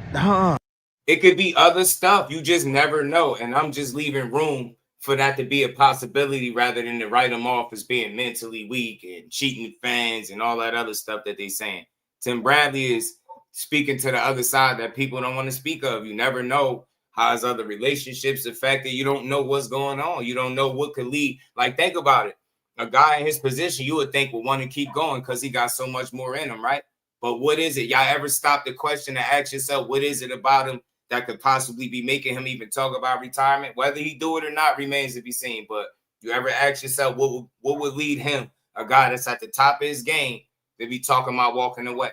Those are the questions we don't ask because we don't care. We just fans. We want to see fights. But I'm a realist, and I think trying to understand the fighter is maybe it'll help you understand why you ain't getting certain fights, why he ain't thinking about these guys. Maybe his mind is on something else outside of these fights. That's all I'm saying. Do y'all ever stop to think for a second that it's something more important than boxing, and that's his mental health or his peace of mind? You ever think that? Like that noise right now in the background could be extremely loud, and Tank like, man, I need some time. The man talked about going on a private island, bro. And people just like, oh, nah, you're soft. Just get in there and fight. That's all I'm saying. That's the problem. We just be like, nah, we ain't trying to hear that. Well, for me, I understand it. I get it to a degree, right? And like Tim Bradley said, he ain't making no excuses, but this shit is real. It's some real shit. B3, my dog. I'm not making no excuses. I'm just giving you what I think, and I'm giving you the facts surrounding all of this. You know, I remember back in 2012. They don't get it, Dan. They just talk crazy. I'm living right. I'm living civil. It's easy to say that. Easy to say that. Put yourself in his shoes, and you don't put 20-something years into a sport that you can't play, where they always demanded more of you, no matter what you do. And then you got fans on the sideline that can't do none of what you do. Talking about, well, retire then. We don't get to decide when to retire, but we do get to decide if we support the fights or not. So while we tripping, whether he decide to fight 2-3 more exhibitions or he decide to retire, either way, I'm not tripping, because neither at the time am I going to have to entertain or buy the fight if I don't want to. You get what I'm saying? We be bugging. We don't got no type of understanding for what these athletes go through. And here you got a world-class athlete, a Hall of Famer, whether you respect it or not. He's a legit Hall of Famer that had a successful career, and he understands where he's coming from. But I guess if you didn't box, you can't understand. I didn't box, and I understand full well where he's coming from. These dudes are humans. They're not robots, dude. They're not robots. They feel shit. They get tired of shit. They get mentally worn, fatigued, all that, emotionally drained. Don't tell me they soft for feeling the same emotions all of us can feel it in our daily life. Come on, miss me with that. The man gave you 31 fights. Maybe that's enough. You get me? Maybe that's enough. Behind the Hands TV, my brother, what's good with it? You got to be raise them. Y'all give me 40 M's and I'm out. Right? He talking about raising his daughters, going away on an island somewhere to spend his money. The signs are there. He might dip off and say good riddance. In my business, I feel like I'm doing everything right. You know, I'm living right. I'm saying all the right things. You know, I want people to love me. You know, and not dissing them for doing I get in there and I fight Manny Pacquiao, and all of a sudden everything changes. Right? Everything changes. Enjoy the show. Move on. You give me 2 cents. Everything changes. You know, now I'm depressed. Now I'm trying to understand why the game is treating me this way. You know, but beforehand, one of my good friends had a talk with me. One of my, I call him you know, he said, Tim, you about to embark in something that you've always been wanting to do for a lifetime now. You've been working towards something, but you need to understand something, Uncle Jack. He said, you got to take whatever comes with all of this that's going to come your way. Good, the bad, the ugly. You fighting Manny Pacquiao. You beat him, your life is going to change. Whatever happens, your life is going to change, and you have to be ready for that. See, he's speaking. You got to be okay. He's speaking to the other side of it as well, but you just never know what point somebody's at. And maybe he's at the point where he's tired of dealing with it, where he's like, you know what? I'm ready to make some good money and walk away, man. I gave y'all 20 plus years. Sorry. I gave the game 20 plus years, should I say. You know what I mean? He wasn't pro. Okay, but what's going to come? If you're not okay with that, don't take the fight, champ. Don't take the fight. That means the ridicule, the criticism, everything. That comes with this. That's what comes with boxing. That's what comes with anything in life, right? When you're successful. People are going to look at you with a microscope. Yeah. Tank hasn't had that talk. Every time. Tank didn't know that. He's living it right now. You know, you learn along the way. However, right now, Tank is in a place where he's saying to himself, well, I know what happened in the Roach fight, but damn, well, why everybody turn on me? I did my job. I did my job. You know, the referee called that. That wasn't me. I ain't say nothing. If he would have counted the knockdown, okay. So that's what Tank is coming from. And he's saying, like, man, the game has completely changed. Like, the fans are very fecal. They not with me like I thought they was with me. You know, when he was, you know, filling up arenas and knocking dudes out, and everybody was talking highly on him, he felt accepted. He felt like he was the culture still backed him. Right now, he don't feel that way. And so he's saying, you know what, F everything. F everything. You know what? I'm like I told you yesterday, you know, when things hit the fan, man, and you put in that hot seat, and you know you going through some things, and you gonna, hey, the loyalty gonna it's gonna resolve back to you. It always does. I don't care what anybody say. Your family gonna eat. Your family gonna live, right? It's always gonna come back to you. Your loyalty is with you, right? And that's what he's saying. His loyalty now is with him. It's with nothing else. He don't care. He gonna do what Tank wants to do. That's what he gonna do. That's what he means by that statement that he said, you know, yesterday on Facebook. I don't know if it's Facebook or Twitter. But anyways, you know, I've been there before. I have. You know, Tank right now, hate it or love it, I'm telling y'all, he don't give a damn. He don't care. He gonna do whatever he wants to do because he feels that people have been disloyal. Not just the fans, not just boxing, just everything in his life. He's been through the ringer, man. You know, you heard him up on stage talk about, man, when did we start talking about people's personal life? Yeah. You heard him talk about that? Yeah. He said, when? Yeah. But you know what people will do when he say that about their personal lives? You know how we justify it? Well, that's just part of the game. But that shouldn't be part of the game. Just because it's part of the game don't mean it should be. Like, we watch these dudes because of how they box, not to worry about their personal lives, their baby mamas, all this other stuff. That's why from here, I'm going to make sure I stay away from all things pertaining to any of their personal business. If it ain't boxing, I'm not speaking on it at all. At all. They get tired of that shit. We do too much. Haney, baby mama this, Tank Davis, baby mama that. They get tired of that shit. Like, bro, this ain't part of the game. It's not. It's not. And you remember, social media wasn't part of the game back then, so people wasn't subjected to this type of like disrespect and people prying into your personal life, overanalyzing every little mistake you make. You can get tired of that. I don't care who you are. That don't make you mentally weak. It makes you human, especially if you've been doing this shit for years. You can get tired of it. Yes, you can get to a point where you're like, bro, I don't want to hear this shit from these people no more. I'm out. I'm going to give y'all one last fight, whether you watch it or not, okay. And I might chuck the deuce and say, all right, and walk up out of here with a payday. That's all I'm saying, bro. Dudes get tired of it. You know, and the crazy part is that, look, I went in on Tank years ago, right? You learn as you go, man. You learn, man. Life is the best teacher, right? And I said some things about him, and I told him, called him a piece of shit because, you know, the whole he put his hands on, you know, on the young lady, it was seen. And remember, this is one of his toughest critics, and he found room in his heart to really understand what he's going through. This is the dude that called Tank a POS once upon a time, right? But he's choosing today to be like, man, I get it. You know, visibly seen on the video and all that, and it pissed me off. It pissed me off, right? Because I don't like that. I don't like guys putting hands on women. I'm like, y'all, you the softest individual on the planet, man. You're supposed to tender love these women, man. Yeah, these tenderonis, you're supposed to love them, cherish them, right? But I felt like he wasn't doing that. I got daughters, kids. But he, you know, he was right. Like, that's his personal life. And that's why the last time something came out about that situation, I didn't say nothing. Because I'm like, that's not boxing. That's not boxing. Talk to him, Tank. Hey, neighbor, how you doing? That shouldn't be part of the game, I'm bro. good. I'm doing a video. I appreciate you. See y'all later.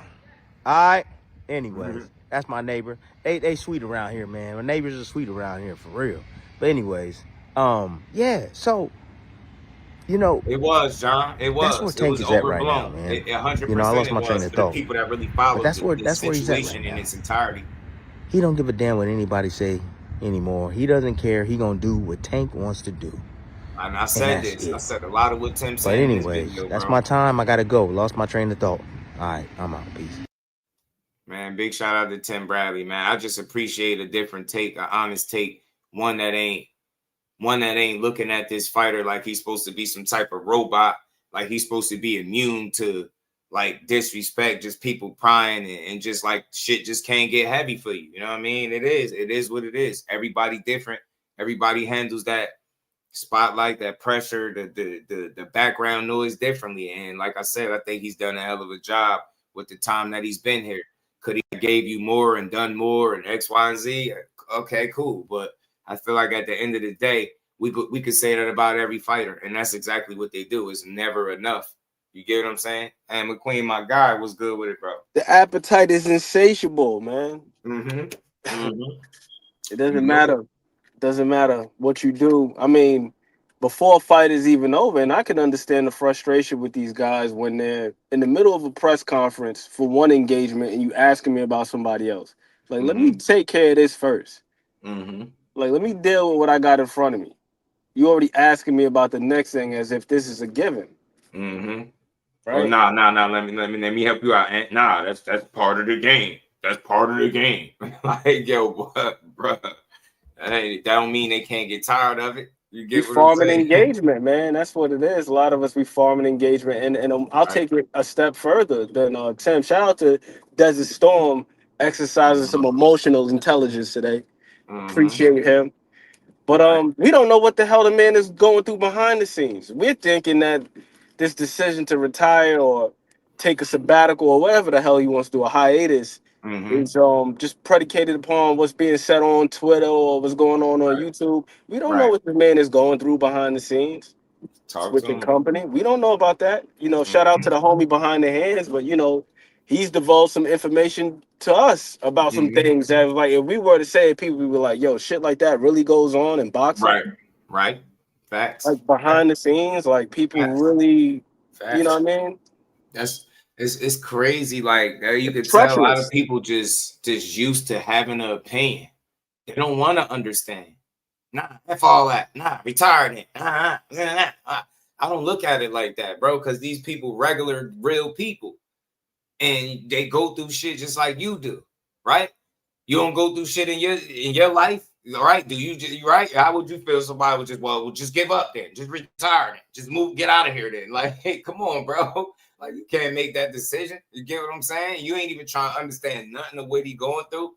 They the ones putting in the work, and you can't level with them just a bit as a human. Like, you don't know where he coming from. It's just social media, or he just soft mentally, right? Let me guess. He just weak. He just need to get the hell on there, right? Come on, man. And that's part of the reason why he probably at this point, like, bro, y'all just don't get it, man. It ain't never gonna be enough. The thing that's so maddening about it is we say that this dude is supposed to have this thick skin and so on and so forth. Yet we see the type of discord that's taking place on YouTube on a regular basis. Folks can't even talk about boxing without, yo, pussy suck my dick when I see you. And these are just fans, content creators. Right. Yo, when I see you, yo, I'm gonna run into you. I'm gonna be there in Atlantic City. I'm gonna see you. You be like, yo, right. So we used to talk boxing. Yo, you a goofy. You a weirdo. You a lame. You this, you that. And this is just talking boxing. Right. Not even participating. And again, we don't know what type of obligations this dude had to fulfill behind the scenes and the condition. And he wouldn't be the first person in any industry. Remember in the 90s, Martin Lawrence was running around in the streets, waving a gun, screaming, they trying to get me. And then people say he was crazy. You got Dave Chappelle walked away from the most successful sketch comedy show. And they're like, people are like, why the hell would he walk away from $50 million? You don't know what type of conditions these people are dealing with behind the scenes. Michael Jordan retired twice. Right. And then the first time at the pinnacle, at the top of his game, and walked away. Get what I'm saying? So it's like, all I'm saying is get these dudes the grace. And I only pulled this little post up because I know somebody said something about dropping the belts. Well, I don't know if you're going to make too much of this, but he ain't even applied for a WBA exemption for this bout with Jake Paul, you know, and they felt the need to speak on that. So I don't think he pressed about that damn belt either.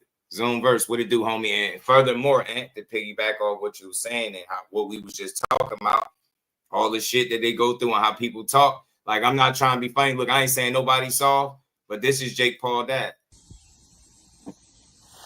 Oh, my God. Did you guys watch that press conference with Jake and Tank? Tank and his team must all be completely brain dead. And if he were the face of boxing, it would fucking end. Everybody in the boxing world should be thanking Jake. He's putting asses in seats. He's blowing up women's boxing like it's never been done before.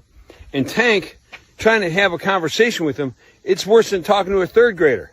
And then his team didn't even know what the fuck they talking about. They're like, oh, well, how about we want to do 8 or 10 ounce gloves and blah, blah. And Jake's like, that was your guys' team. And his manager, whoever the fuck was like, well, I didn't know about it. Well, what the fuck do you guys do? You know, like, just the boxing community should be thanking the fact that there's somebody with some brains representing the future of boxing. Thank you, Jake.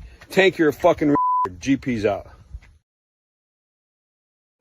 Called him an effing retard. Oh, I ain't done. Tank is a very awkward dude, man. And I'm not trying, like, almost, and I'm not trying to, like, be funny, almost on the spectrum, like, almost. He's very, very socially awkward, like, when he talks. And sometimes he's mad funny, but I don't think he's trying to be funny. He just kind of, his mind goes in kind of very abstract directions. You know, my main question. Is it a real fight? Is it a real fight or what? That's my main question. Are we going to see lights? You were the one at the press You were there. I didn't ask a question, so I don't know if it's going to be a real fight. Yeah, but you didn't talk to people. We're talking about, but looking at the fighters. Sure. Most people think, and I don't agree with this. I actually think they're really going to fight. I spoke with Jalen Love and Jake Paul's strength and conditioning coach, and they're all saying that Jake isn't playing. They're telling me personally to decide, nah, he's not playing. He's going to fight. But the consensus from the people that I spoke to in general, they think it's like going to be bullshit, like staged. And you see that like that, like I call it what you want, but that's just how people talk. You got that man calling them an effing, you know what I'm saying? Like, hey, this is this shit, right? This is this shit. Now we need to be thanking Jake Paul because he putting asses in seats. And look, I love what he's doing for women's boxing, and he's sharing the platform. That's dope for sure. But you don't gotta dim Tank like to shine one on your sons, you fucking idiot. And I mean that. You're an idiot for that. What Jake is doing, Tank been doing that shit for years, bro. You really got it out the mud like that. To try to even compare him is not the same. A damn social media YouTube sensation that dipped his toe in the boxing to brought his casual audience with him. Damn Disney kid or whatever the hell he was, right? Shit ain't the same. They grind is different, bro. That shit totally different. To even try to dim is like to big up your son is weird. Like you could shed a light on your son without doing that. You ain't have to take that approach. But that's the shit that people can get tired of too. Get what I'm saying? You got to go left. You get what I'm saying? You ain't have to go left like that. That shit wasn't warranted. Y'all been trying to undermine that man low-key the whole time. Nah, you can't read. You this. And no matter how much you think you making sense, just like at the end of the day, what we talking about? Why we not keeping it boxing? I mean, I get it, but at a certain point, like, I get it. Jake gonna talk, but look at his dad. You ain't fighting, bro. You ain't fighting. You not fighting. Him and his team, man, it's like, man, shut up, man. Him and his team, they've been doing that shit for a long time. They've been at the top for a long time. So, please, where your son, respectfully, is trying to get to. It ain't no he need to be thinking Jake Paul. Nah, I'll speak for me. I salute what he doing, but all that, like, we gotta bow down and forget what guys like Tank Davis have contributed to the sport is insane, bro. Yeah, we rock it. We like the extra eyes and listen, Jake is a bit of a spectacle, but like I said, if he going to provide away from them women and give us good, fights on those cards to a degree, I'm not going to flip out over it because I ain't got to watch his fight if I don't want to, but he ain't doing it all wrong. But like I said, man, you just never know. Like, this is what I'm saying. This guy could come in the box and all of a sudden you talk as if he's been doing this shit longer than what Tank been doing it, right? Like, they shit is not even the same, respectfully. And it's crazy because now he done dragged Tank into his world. So he got a little bit of bragging rights, at least until Tank come up out of there with his Another thing I find to be pretty disturbing is with the whole, he might be on the spectrum, he can't speak, but you can't fight. He ain't a damn keynote speaker. He's not an orator. He's not a fucking minister. He's a boxer. Like what do you want him to do? He's not a Harvard professor. Like he can't talk and you can't fight. How about that? Now we right. So y'all about even then, huh? To get me? That's all I'm saying, bro. And I ain't justifying nothing, but we be so like overly critical of everything, bro. Like some shit just don't need to be put on wax or over the airwaves, respectfully. Just because you think it don't mean you should say it. And that's me as a man, period. I don't give a damn who you are. Like, if people, then you got to spend time explaining what you meant. Why you said what you said, then more than likely, you shouldn't have said the shit. Shout out to CJ Rich. You said Marco did box. Did he box on that level? Right. Now, When people coming to the Casilla Center or whatever the hell the name of that venue is in Miami to see him. Mm-hmm. Right. You know what I'm saying? Is he a multi-division champion? Right. Is he a decorated amateur? Boxing hands down. Facts, Brian. He definitely is, man. We rock. We support the career of Tank Davis, bro. Yeah, we still wanted those fights just like y'all, but we understand we could be tasteful about this shit. Y'all can keep dissing and typing the little insults, and that's not boxing talk, bro. That's simple-minded shit right here. We talking real boxing. And that, again, that's part of the reason why these dudes be ready to walk away from the sport. And he wouldn't be the only one. He wouldn't be the only one. He wouldn't be the only athlete to walk away at the top of his game either. A lot of these guys do it, and for a number of different reasons. And like I said, you've heard even Shakur speak about how these guys switch up, and then it'd be a cyber attack online. And these dudes, you know what I'm saying? Like, you lose a fight now you got to get trashed for the next 3 to 6 months. Like, well, that shouldn't be part of the game, right? Like, we should. Like, losing shouldn't be a surprise, right? It's just some shit that we watch from weekend to weekend. Somebody wins, somebody lose. But nah, we got to take it so far. We got to jump on the internet and talk crazy. And like I said, man, y'all be willing to talk it, but that energy had changed, man. If y'all was in front of those fighters, it's easy to criticize what they do, but it's something different when you actually got to compete. And show me that y'all. It's like I said, it's a lot of talking out there, but I can't do what these guys do, man. So it's easy to say retire, get out of the sport, fight this one, fight that one, do it like this, do it like nah, bro.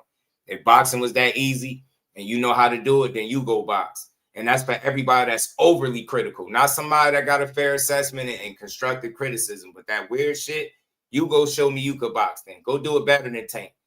All right, he's so soft, he mentally weak. So you go show me how mentally tough you are. Go box. Y'all probably wouldn't make it through. I'll watch around, it. Bro. I'll watch it. I'll support it. And shit, you and they getting busy. I think it was good, Queen. I'm tuning in. And Tank said something that was very important the other day too. You know, about being a fan. And I think that ties in with your point, Just. There's nothing wrong with saying, man, I would love to see this dude fight Shakur. I would love to see him fight Teofimo. I'd love to see him fight his contemporaries. But it's another thing where there's a full-out assault on the man's character and his personhood. Like, that's the shit that's just weak as hell. And I think part of it is this. For one, we're all experts now. You know, we all got YouTube channels. We all got platforms. That's one aspect of it. And another thing, too, is this betting thing, man. The degeneracy is through the roof. Where people don't even want to root for people just to, you know, see their desired outcome. It's all about the bet. I was at a damn Knicks game, and this dude got thrown out because he broke a monitor because Julius Randle needed 3 more points. Right. I'm like, what the hell is going on? Right. Not boxing talk. We not see you having your own conversation. You gotta listen, man. You came in at a you kind of late. We're not defending when he insult people. That's not the conversation we were having. But when we have it, we could have it. You get what I'm saying? We seen it, but like I said, look at how much y'all insult him. It's a regular occurrence. You just heard somebody say on the spectrum. Jake Paul father just called him an effing TARD. You get what I'm saying? What we talking about?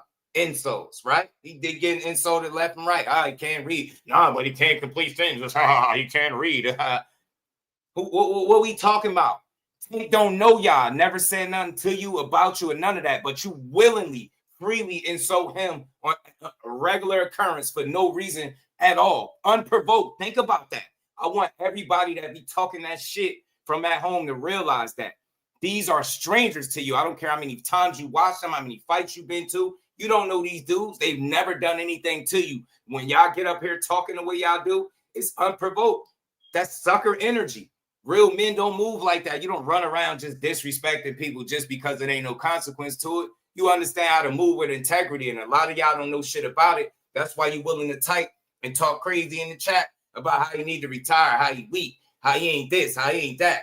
He never was good, how he's manufactured. It's easy to talk that shit, but you show me that you could go win 30 professional boxing matches. Show me you can win 30 straight boxing matches and knocking 28 out. Show me it. Show me you can do it. So it's easy. Get all that weird energy out of here. Like I said, man, I know what y'all used to, and I'm gonna keep fighting this good fight. Y'all used to hearing these fighters get slandered, and when you don't hear it, you think somebody is justifying the bad parts of them, or when he do go off left. Nah, we talk about this shit accordingly. But today's conversation is not gonna be confused. The man, if he's talking about walking away from the sport, me as a supporter I'm gonna respect it. Because I can't control what he do. I could only support. I'm gonna keep saying it till y'all get it. I don't know why y'all be, losing sight of that. You get what I'm saying? So it is what it is. You get what I'm saying? We strictly talking about the boxing. Once you start talking about who he tweeted to and who he said this to, man, I'm not getting into all of that. I'm not getting into all of that. Look how disrespectful y'all are to the entire sport when y'all spend countless time, portions of your day just disrespecting boxing, down talking boxing, never having nothing good to say. But then you'll highlight when he says something on Twitter. I don't care about Twitter. I don't sit up there and try to watch everything he say to everybody. That dude ain't perfect. He already told you he got an attitude problem. He want to be better. All these different things, man. He ain't perfect. He ain't above criticism. But the slander is what I don't stand for. All that. Oh, but he can't read. He can't complete sentences, man. We never said Tank was no damn scholar up here. But we strictly talking about him being a hell of a fighter, and me. I'm speaking for me, nobody else. Me appreciating them 31 fights that he gave me. Yeah, I wanted to see some more. But hey, man, if he calling it a raps, then he calling it a raps. And like I said before, and I stand on what I said, I could see why a person could be like, I'm out of here, and not just Tank anybody. Because again, him and Terrence Crawford on two separate ends, right? He the money guy, Terrence the legacy guy that eventually got to the money, right? They different guys, and y'all Terrence Crawford still getting dragged. So miss me with all this. Y'all mad at who Tank fighting, and nah, man, it ain't even about that. Y'all just don't really like boxing, and you like to have a negative opinion on somebody. You almost sit back and you wait for something to present itself so you can be overly negative and critical of it. The nerve, think about you at home talking about a world-class fighter is mentally weak because of who he didn't fight, and he talking about retirement. Are you serious? Are you really serious, bro? You know what it fucking take to perform at the level he's been on for years? Could you even try to hypothetically put yourself in his shoes? Any of these world-class fighters. You get what I'm saying? That shit ain't easy. Winning 30 fights straight ain't easy. That shit ain't easy. I don't care who you talking about he fought. Always being undersized. You get what I'm saying? He just been blessed with that God-given power, man. That dude been a hell of a talent. That's all I'm saying. And I appreciated it. It's cool. It's cool if I ain't get the rest. What you want? I can't cry over spilled milk, man. I ain't about to cry over no fight that he ain't tripping off. And we're going to get to that in a minute, man. So y'all double tap that screen, and we're going to keep building. And big shout out to the Queen Lisa, man. In the cash out with the huge donation. As always, she said, appreciate you standing on boxing. I appreciate you always supporting me standing on boxing. Much love to the Queen. And we ain't never got a box again. Well, right. well. I already been getting these bets, but now it's time for you to get your just due. Shout out to the Queen. Much love, much appreciation. Appreciate that continued support. Y'all make sure, look, double tap that screen, subscribe to the channel, hit that bell icon, support the build. I don't know, that link ain't working, but y'all tap in. We gonna talk about it, man. We gonna talk about it. So look, like I said, man, we'll see where he go from here, man. We've heard him speak about retirement in the past, but like I said, I think it's only so much you can talk about it until you actually end up doing it. Corey B say Jay Smith went off on Tank. Shout out to Jay Smith. Everybody got their own way. Everybody got their own recipe and how they cook, man. Jusdueboxing is just one of a kind, and I'm pretty sure Jay Smith is too. You know what I mean? Shout out to my guy. Legacy, what's good with it, homie? You know what I mean? Shout out to Jay Smith, though. But yeah, man, I don't know. You know, maybe he had a different train of thought. Maybe he had a different mindset. And that's like I said, respect to him. Everybody got a different approach to this stuff, man. But for me, I choose to highlight what's good with boxing. And if you're a weirdo, you'll call it D-riding or something like that. Nah, it's just showing appreciation as a fan. It's just not taking this shit more serious than what it needs to be. It's not thinking that I could demand a guy to fight somebody and then in the next breath, I could demand his retirement when he don't do it. Get the hell out of here. And I'll keep reminding people of how Earl Spence was treated after giving people the fight. I don't ever want to hear that shit. Bud Crawford beat all types of ass, proving people wrong time and time again. They bet against this dude all the way up into Canelo. He still proved them wrong. And these fools and idiots that get up online and sit up there with straight faces behind them damn avatars talking about, he need to do more. I need to see more from Bud Crawford. What are you out your rabbit ass mind? What do you mean you need to see more? That's the problem. You know what I'm saying? Y'all spend one, like Ed McQueen said, man, go do a training camp and see what they got to go through. And maybe y'all stop expecting these dudes to be Superman. And I ain't saying demanding guys that fight the best is asking them to be Superman, but y'all got an unrealistic viewpoint of how these guys supposed to carry it, what they supposed to block out, how they supposed to ignore this, and how strong they got to be mentally.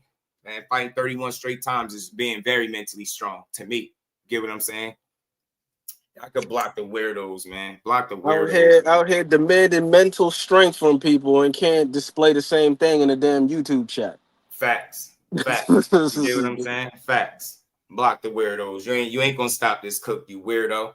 And if you looking, I'm gonna tell you right now, if you clicked on this shit with hopes that he gonna give it to Tank. Nah, bro. Tank gonna get his just due. You better read the channel that you just clicked on.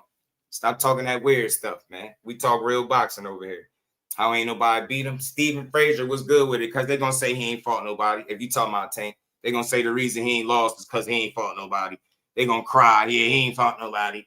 But you ain't fought nobody either. And ain't going to fight nobody. And can't fight. So, hey, man, you know what I'm saying? I ain't your regular, man. This ain't you getting a different dose of boxing when you come here, bro. We not mad. We gonna cook up the game plan, man. We gonna cook up the game plan. Then I'm gonna get the supplement from Victor Conte. Yo, give me the bottle I mix. Give me the bottle I mix. Talk to him, my guy. We gonna make sure you're right. You know what I'm saying? We ain't taking no L's over here. Want us to be mad. Tank out here getting called effing retards, but y'all sitting here talking about, he said this. I wonder how all of these guys feel when they hear these things about their past opponents. And these guys I'm referring to, like in the case of Tank. Like if I'm Hector Luis Garcia and I'm overhearing a conversation from fans and they be like, yo, Tank ain't fought nobody. Like who the fuck am I? Right. Like if I'm Leo Santa Cruz, you know what I'm saying, a 4-division champion, and I fought Tank Davis and I'm hearing somebody say Tank ain't fought nobody, and then it's like, damn, like who the hell am I? Mm-hmm.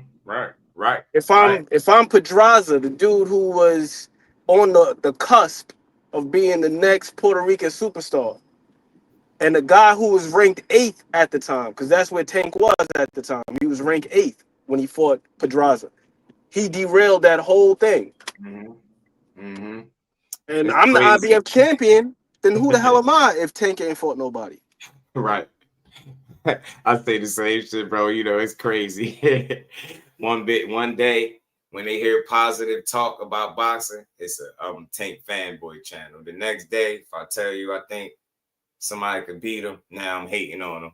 And they better not catch me in Detroit and it's F my mama and I'm a loser and a fraud and don't nobody care about what I think. It's like, I love it. You got to love you too, man. These people are natural born idiots, you got to block that out, man. You got to be mentally strong out here. You know, you got to have thick skin. I can't be showing no mental weakness.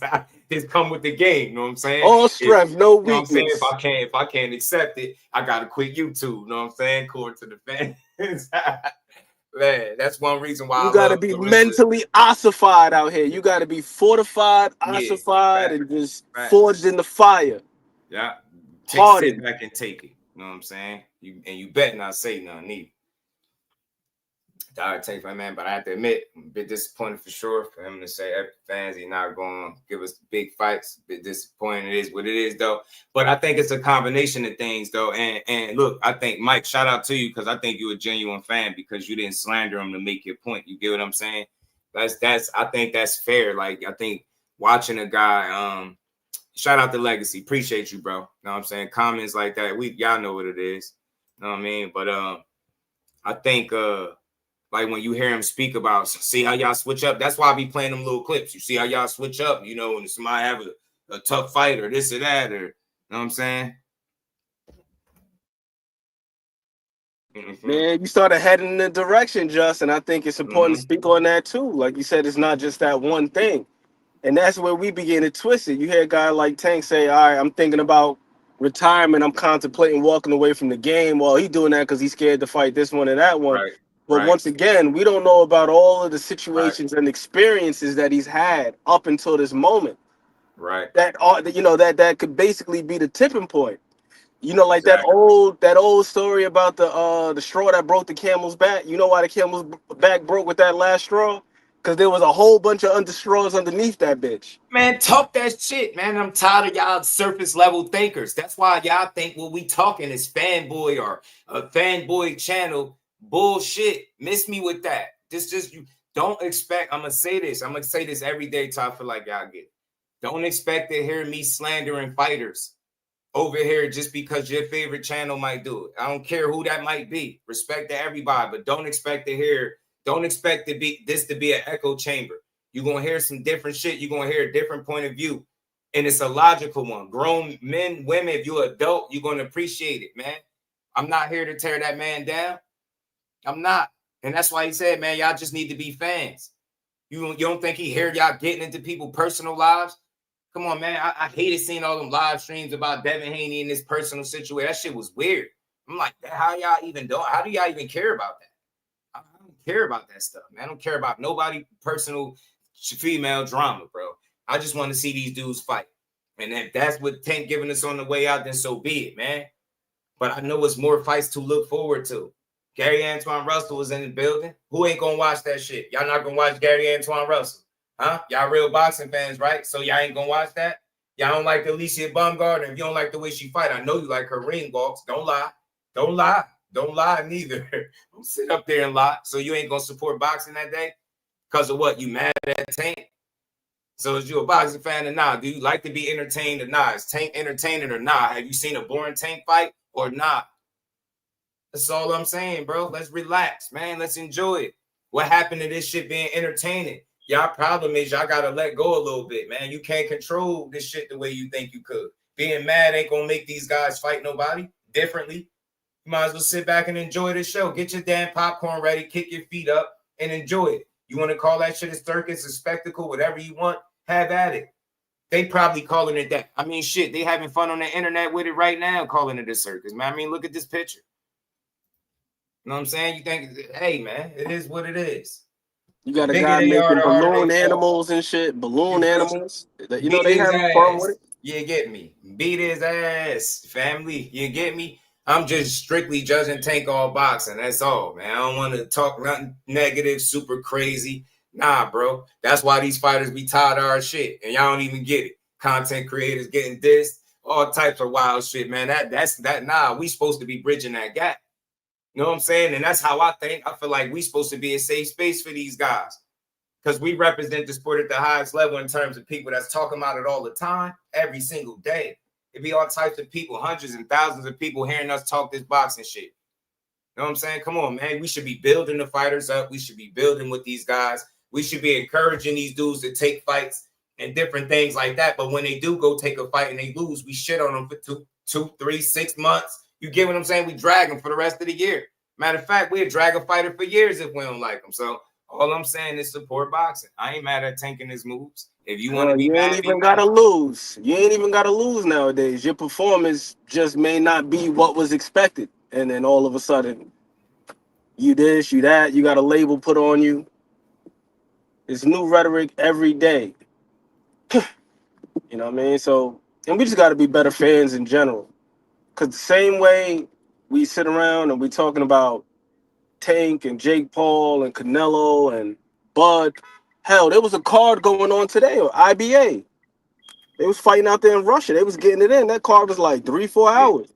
Right. And, you know, Yeah. Hey, yeah, Jordan, I be saying it. They be misusing the hell out of crashing out. Because they're young-minded. They young-minded. I swear somebody said it the other day. I'm like, what do y'all consider crashing out? Talking? Talking is crashing out? Y'all be weird, man. Stop trying to fit in. Ain't crashing out. Ain't crashing out. Nah, we building on boxing, goofy. Something that you ain't used to hearing. Well, get used to just do boxing, bro, because we talk real boxing over here. Be mad. I get it's funny, yo. I bet you we was in here like, yeah, man, Tank a loser, man. He need to get out of boxing, man. I hope he retired, man. Hope Jake Paul knocks him out. They'd be cheering me on. And they'd be cheering me on. Yeah, he cooking. That's facts, yo. If I say he ain't fought nobody, he a loser and all like, yeah, man, that's facts, right? He ain't fight nobody. If I said he was scared and ducking and never fought nothing and nobody, ain't never did nothing in boxing, I'll be speaking facts. Get y'all asses on, man. I'm speaking nothing but the real over here. That good old confirmation bias, yo. Mm-hmm. They want me to make them what it is. Good. Y'all mad because I ain't mad at They like, man, boo, Jusdueboxing's not mad at Tank. He's a fan. Fans aren't supposed to be taking what, though, Jimmy Hoffa? The dude is fighting this guy. It's already established. So what are we supposed to do until November? Uh-huh. Sit around and mope. Mm-hmm. You know they said this. Soak until November? Like, what the hell are you supposed to do? We supposed to be mad. Oh, boo, Tank, get out of boxing. Boxing don't need this kind of fights. Oh my God, you fought for 20 years and you trying to make all that money? You don't deserve it, Tank. Fight your core or fight for legacy. You don't care about your legacy, Tank. Y'all want to hear that same old shit over and over? He told y'all what it was. Hard-headed ass people just ain't listen. Line your pockets up, Tank. Do it your way. Because what you said, Ant, was that true? That said either in boxing, either you're getting finessed or you're doing finessing. That's it. Finesse them, Tank. Finesse them. Hey, man, then on the other end, if he was out here getting underpaid, then we'd be talking about how he's getting raped by his management and his promotional company. They're not doing right by him. Right. Then on the other end, you got the UFC fighters leaving UFC, coming over to boxing because they ain't getting paid. Come on, man. Then when I see somebody getting paid, I'm supposed to be mad as hell. Oh my God, you Tank. We mad when guys are getting paid well. We mad when they trying to get rid of the Ali Act. Right. We don't know what the hell we want. We don't know what y'all want to be mad at. Over here, we just enjoy boxing. So like I said, man, just to bring it back serious, look, Tank is going to retire. That's completely up to him. I support it because I know what I'm in control of as a boxing fan, and I'm completely cool with that. I'm completely cool with it. You know, I don't think he should be getting caught TARDs and all types of shit like that. Put some respect on the man's name, bro. Your son could only hope to do half of what he did, and it ain't just the money alone, right? Because your son be trying to sell the legacy bit. You get what I'm saying? So he could only hope to accomplish something or get anywhere near an actual world title in the sport of boxing in any weight class. You get what I'm saying? In any facet. So, like I said, we're not gonna blur the lines. Like we could give respect to Jake Paul and what he's doing and his unique entry into the sport without shitting on it. I can, right? But I ain't about to dim the light of Tank Davis to try to build Jake up. You can just give both of them guys their credit, and it takes two. Asshole, like Jake ain't doing this shit by himself. Like, it's a reason why he was using Tank name. Goofy. Oh, if he was at the face of boxing to be this and that. Nah, man. Boxing to be just in good shape. Boxing is in good shape regardless of who they call in the face of boxing. It's all subjective anyway. You get what I'm saying? So it is what it is. You know what I'm saying? Watch this real quick. Watch this. I'm only going to entertain this just one time. Hey, Anthony. Hey, name the women that he beat, yo. Name the women. Watch this. Watch this. This is some real shit for everybody that's in here. Hey, Anthony, name the women he beat. List them. Watch this. Now watch him move the goalpost and say some other weird shit. Name the women. I've been wanting to get to this for a minute anyway. So there you go. We're going to keep cooking while you go get your Googles ready or whatever it is you got to do. But name the women and watch. If he can't do it, I'm blocking him. If he can't do it, I'm blocking him. You know what I'm saying? Matter of fact, don't even use Google. Type it out. Because when you type like that, that means you know. That means you know. Nah, you should have let his ass type. Let him type. Let him type. Because I be wanting them to. I just want people to see how negative these guys are with no facts. They'll hear somebody say something and they'll run with it. You get what I'm saying? Nah, just list the women. List them. When you say something like that, you should have like some, such and such, this, that. You should be able to have the examples too. Make sure you got the examples while you at it. You know what I'm saying? The evidence and all that. Goofy. Damn, y'all. We talking boxing, not his personal life. Again, that's what he said. Y'all be out here talking people personal lives. I don't watch Tank for what goes on in his personal life. No disrespect. I don't condone no type of DV whatsoever. But we strictly, me, I watch him because of who he boxing. boxing. I'm not trying to peek into his personal life and see what's going on there, because I'm pretty sure if I open just skeletons and unpack the skeletons in your closet, who knows what I might find. Ain't none of us perfect, and I ain't justifying shit, but I ain't about to talk about that man personal mistakes or shortcomings. I don't want to talk that. It's boxing. Now, I've had a tank stand. Shout out to NHA. They be going crazy, man. They be thinking we supposed to just slander them, man. No, you know how we do, man. We got to be out here on the moral high horse. That mean I'm doing something right. Yo, you see that? I'm on the payroll, G. Yes, sir. Shit, I would love to be. Then what they said they getting 40, 50 million? Shit, just do love to be on the payroll. But nah, I'm just on the boxing payroll, champ. You can't refute what I'm saying. It's just you want me to be negative. You know what I'm saying? Y'all, I just use y'all to make the show. That's all. Talking that silly shit. Jay Leon Love look like he eating good, man. He fat over there training with Jake. Right. Jay Leon. Shit. Right. Put me on the on the payroll. I don't even need the 40 million. Give me whatever Jay Leon getting. Let me get that. 2 cents. Right. You get me? Give me whatever Jay Leon. I like that. Yeah, Jay Leon over there getting fat. How the hell he getting fat? I seen him. I was like, damn, Jay Leon. That's Jay Leon Buddy Love right there. That's Jay Leon Buddy Love. Goddamn. I'm like, sheesh. Jay Leon eating good over there, MVP. You know what I'm saying? Damn, can I get $1? You know what I'm saying? Y'all out here getting $250,000 bonuses. Come on, hey, MVP. Holla at me, man. They said I'm on the payroll, G. You know what I'm saying? I ain't echoed a bad word. I ain't even dissing Jake. They mad as hell. They used to. I guarantee you, Jake can knock every last one of y'all out that's talking crazy. Shit, as far as I'm concerned, Jake could beat Usyk. You know what I'm saying? I bet any amount of money the people that's dissing Jake could get slept by. Guarantee you. The dude is an athlete. He's not your traditional boxer, but you know why you got to tip your hat? Because of what he doing for the women's boxing. And aside from Mike Tyson, he about to get one of the other biggest names in the sport in Tank Davis to participate in his world. You want to call it a circus while other people participate. Huh? He ain't in that shit by himself. And he got Usyk talking about fighting him in a damn octagon. Like I said, man, that man done kicked the door down, whether you like him or not. That Jake money hit different, huh? Anytime that AAA side is cool with being the B side, that's a cool check to beat him up. Take like, yeah, I take that cool check. So why we tripping? You know what I mean? And we gonna keep building though, because you know him and Shakur Stevenson was going at it on Twitter. They was going at it. You know what I'm saying? Tank had some words for him, man. You know they always going at it. Band up. My dog was good with it. Y'all double tap that screen, man. Hit the like button. Sub to the channel. Y'all can keep creating y'all accounts, getting blocked, being mad. Paul was good with it. This was we just had one of the rising stars at the lightweight division fight this past weekend, Breon Gorham. Right. Nobody tuned in. Right. Where was everybody at? Right. So when November comes, if you don't like Jake and Tank, do the same thing you did with the OTX card. Don't tune in. Don't tune in. Or like that Pro Box card that people likely won't tune in tomorrow. You got good fights. You got Najee Lopez, one of the up-and-coming dudes at 175. Right. Ignore them. Same way, do Jake and Tank the same way. Ignore them. Mm-hmm. Right. But then complain about boxing and the state of boxing and the health of boxing. Mm-hmm.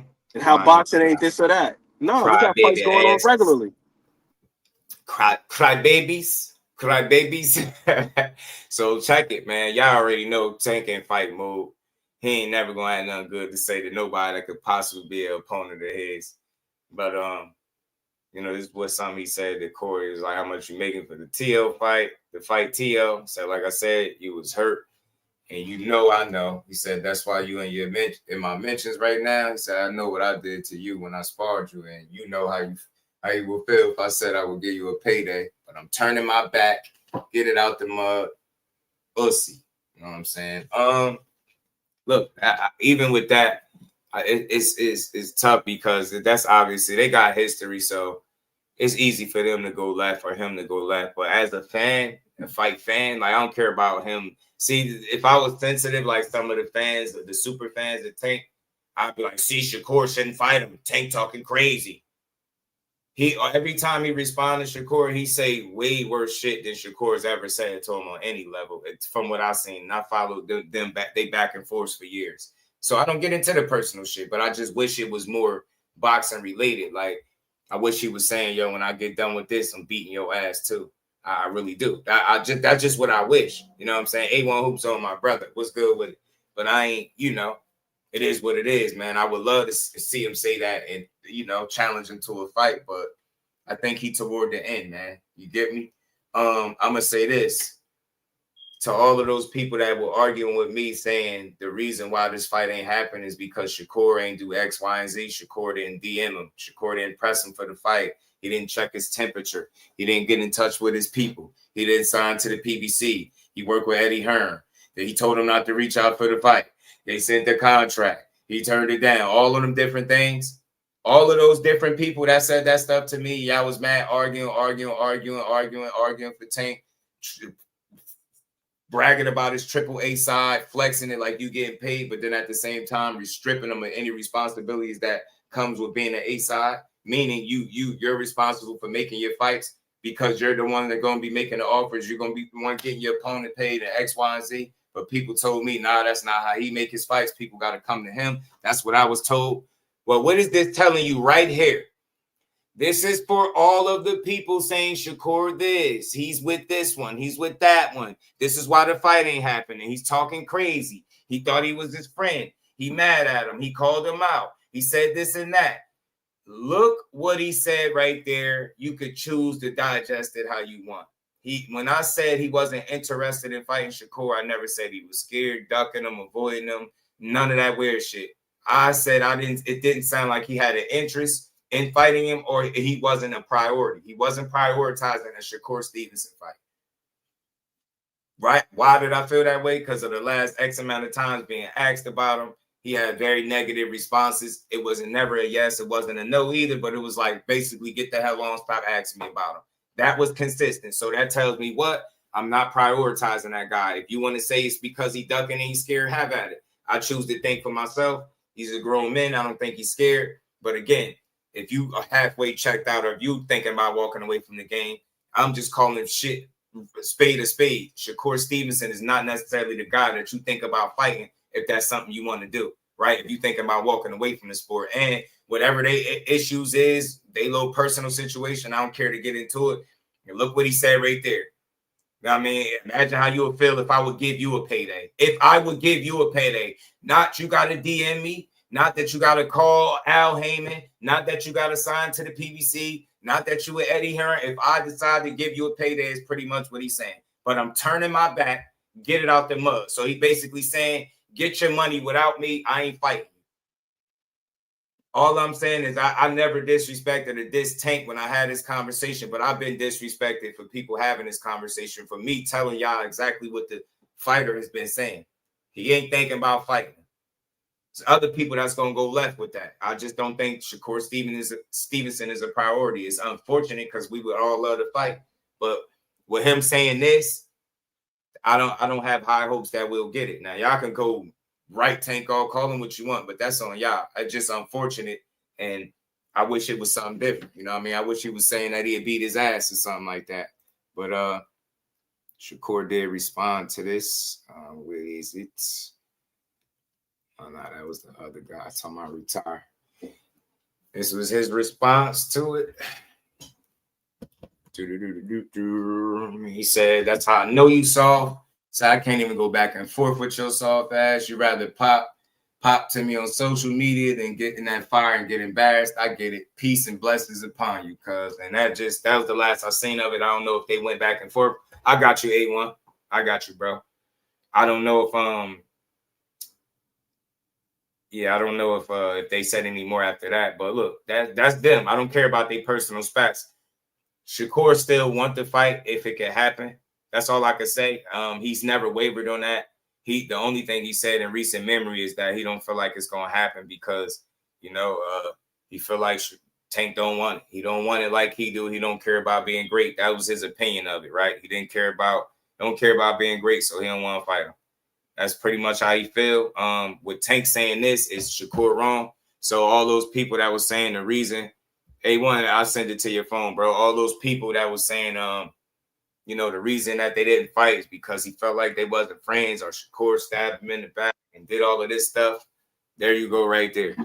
Now, I mean, the fight ain't happening because he don't want the fight. Anybody that said he turning their back, and if I give you a payday, imagine how you would feel, but I'm turning my back. Please, man, I'm a respectful dude because I be chilling. Don't ever argue with me about what fight he want. Don't argue with me about how bad he wanted to fight Shakur. Just don't do that. See, because I'm a different guy. Most of the guys gonna tell you he ducking him, he's scared of him, he should fight.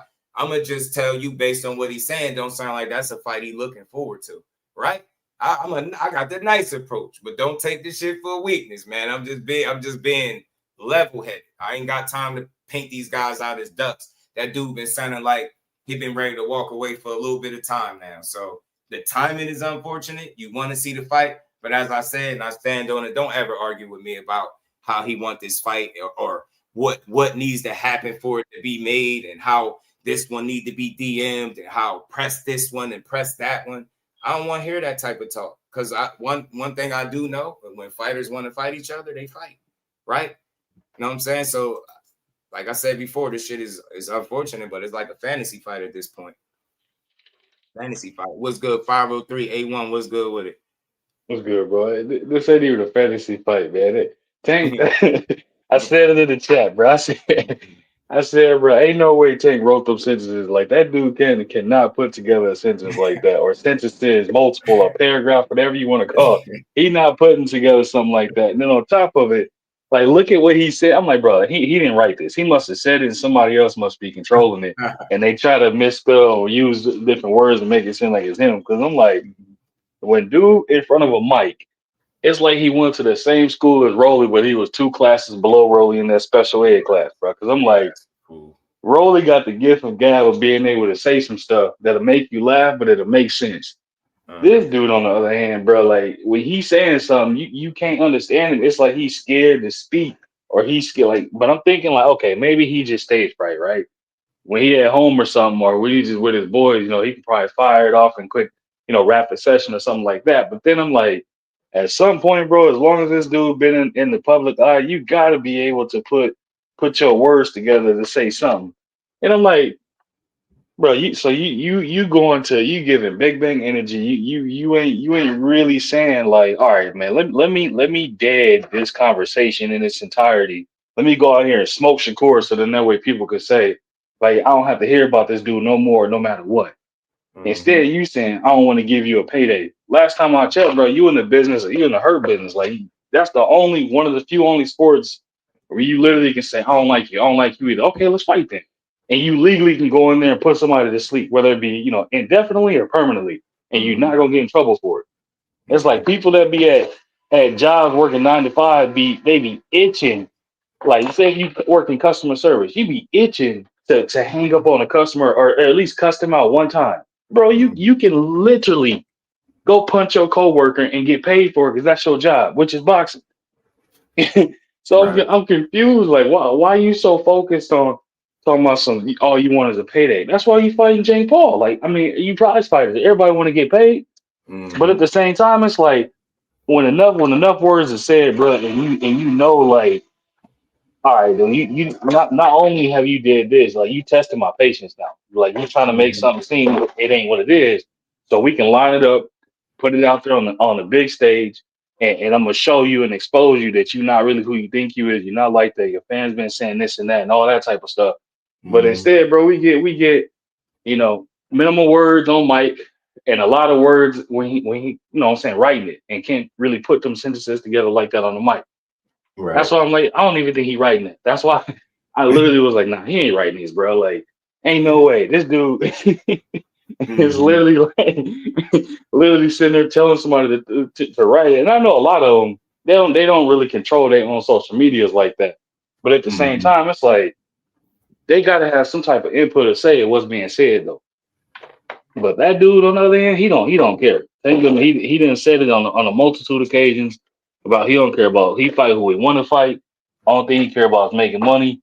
He don't care about his own fans like that. And you know what I'm saying, he's just trying to get out the way and do what he want to do.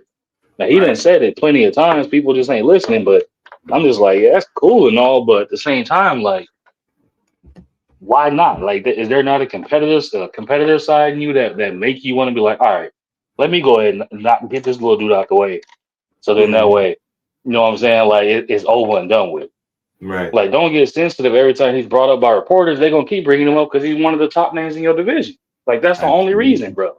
Absolutely. They gonna keep bringing him up. It never stop mentioning him.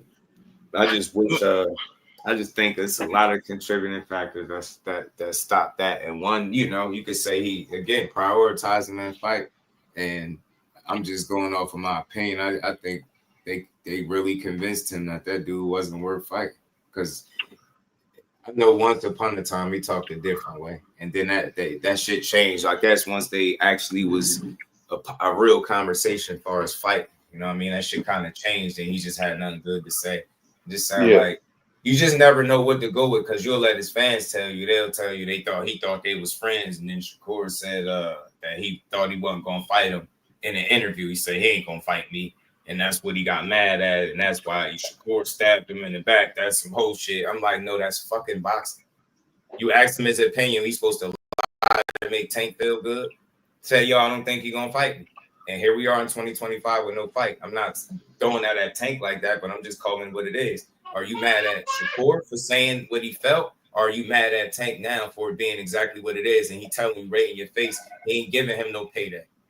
He said he turning his back. Don't ever argue with me. Don't ever be disrespectful telling me that he want this fight. And you know how. Now, 503 was good, homie. Yo, what's good with it, just do?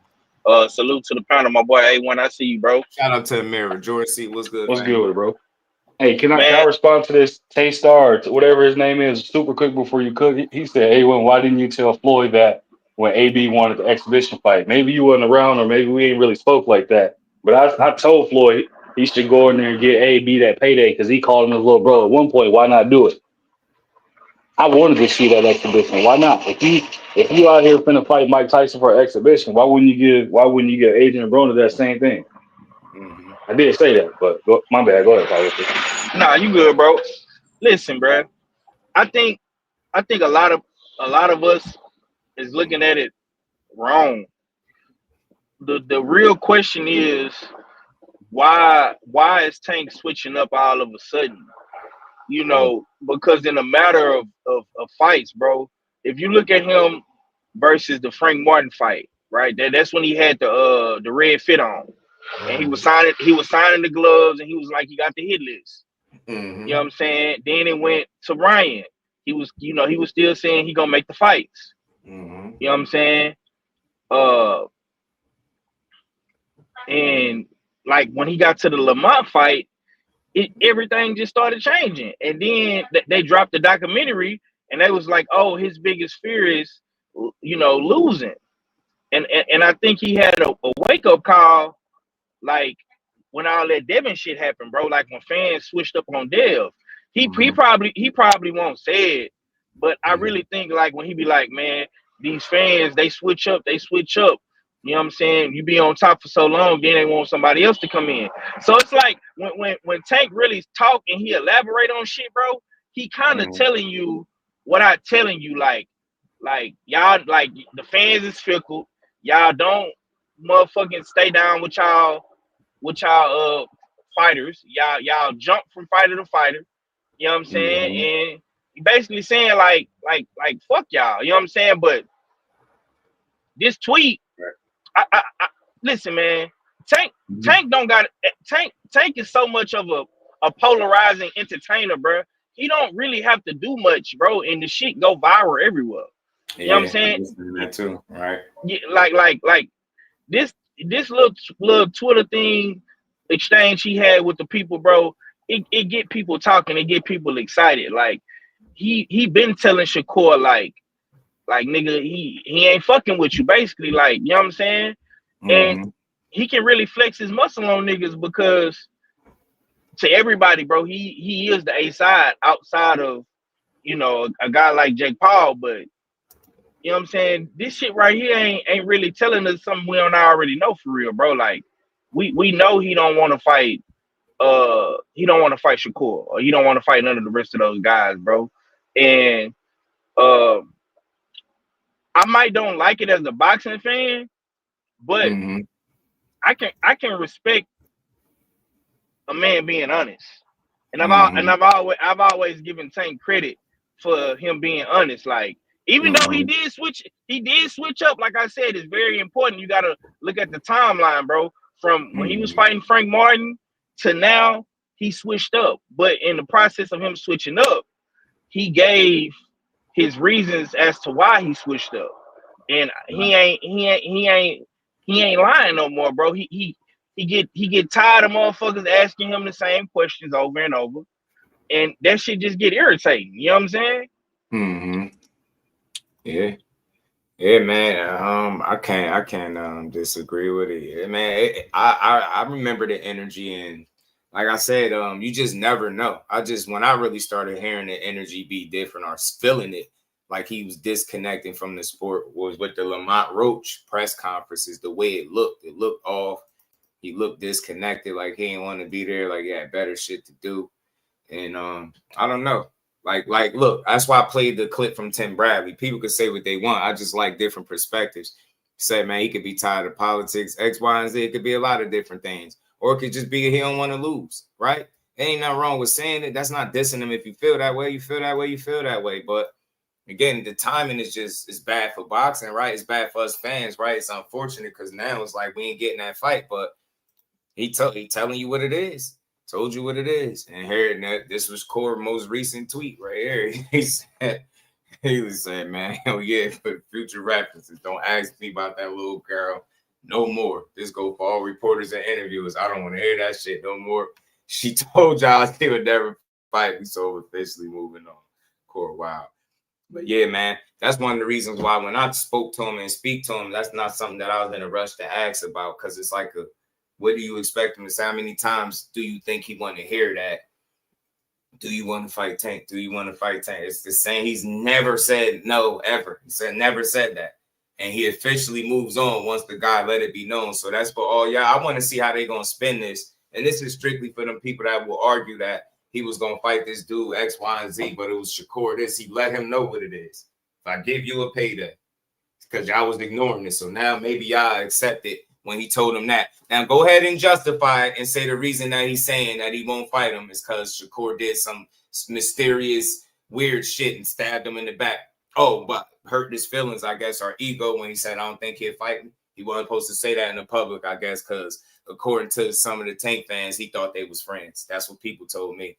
All things was good with it, homie. That's what people told me. That's what they said why he won't fight. If I'm Shakur, I'd be tired of being asked those same questions too, because this dude is a multi-division champ. His whole career is not based upon Tank Davis. So it's like, who the hell wants to keep hearing that if you're him? Yeah, true indeed.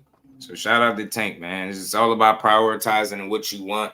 And that's what I always said. I didn't think he wanted to fight him. Why? Because he was saying it. That's what it sounded like. And I mean, when somebody asks you yes or no and you explain and dismiss it, that's not something you want. You can't tell me to read that energy as, yeah, that's a fight you want. But I ain't one of y'all to be, he's scared. I'm just like, nah, it don't sound like he wanted. And for whatever reason, I don't know. But I refuse to think these dudes scared. Do you want to lose? Nah, hell no. But and Tim Bradley made a great point about the politics. And that's why I asked the question earlier. When he speaks about loyalty, does it go beyond just the fans being fair weather and fickle? You mentioned Errol Spence earlier, right? Right. He didn't just deal with blowback from the fans. That man ain't been in the ring since. Remember that damn Fundora fight was supposed to take place, and all of a sudden, the WBO, he just held their belt. Now they're saying we can't even sanction this bout. You know what I'm saying? So you got to deal with that side of it as well. Angelo Leo was over there on PBC. He lost that one fight to Cool Boy. They sent his ass over to Pro Box. And he was down there fighting in obscurity until he finally fought himself back into contention. Then he got the title shot over on Top Rank. So that's the other part of it too. It's like people love you when you hot. You know, your phone is ringing off the hook. But then you take a L and then now you back on the shelf. Potentially.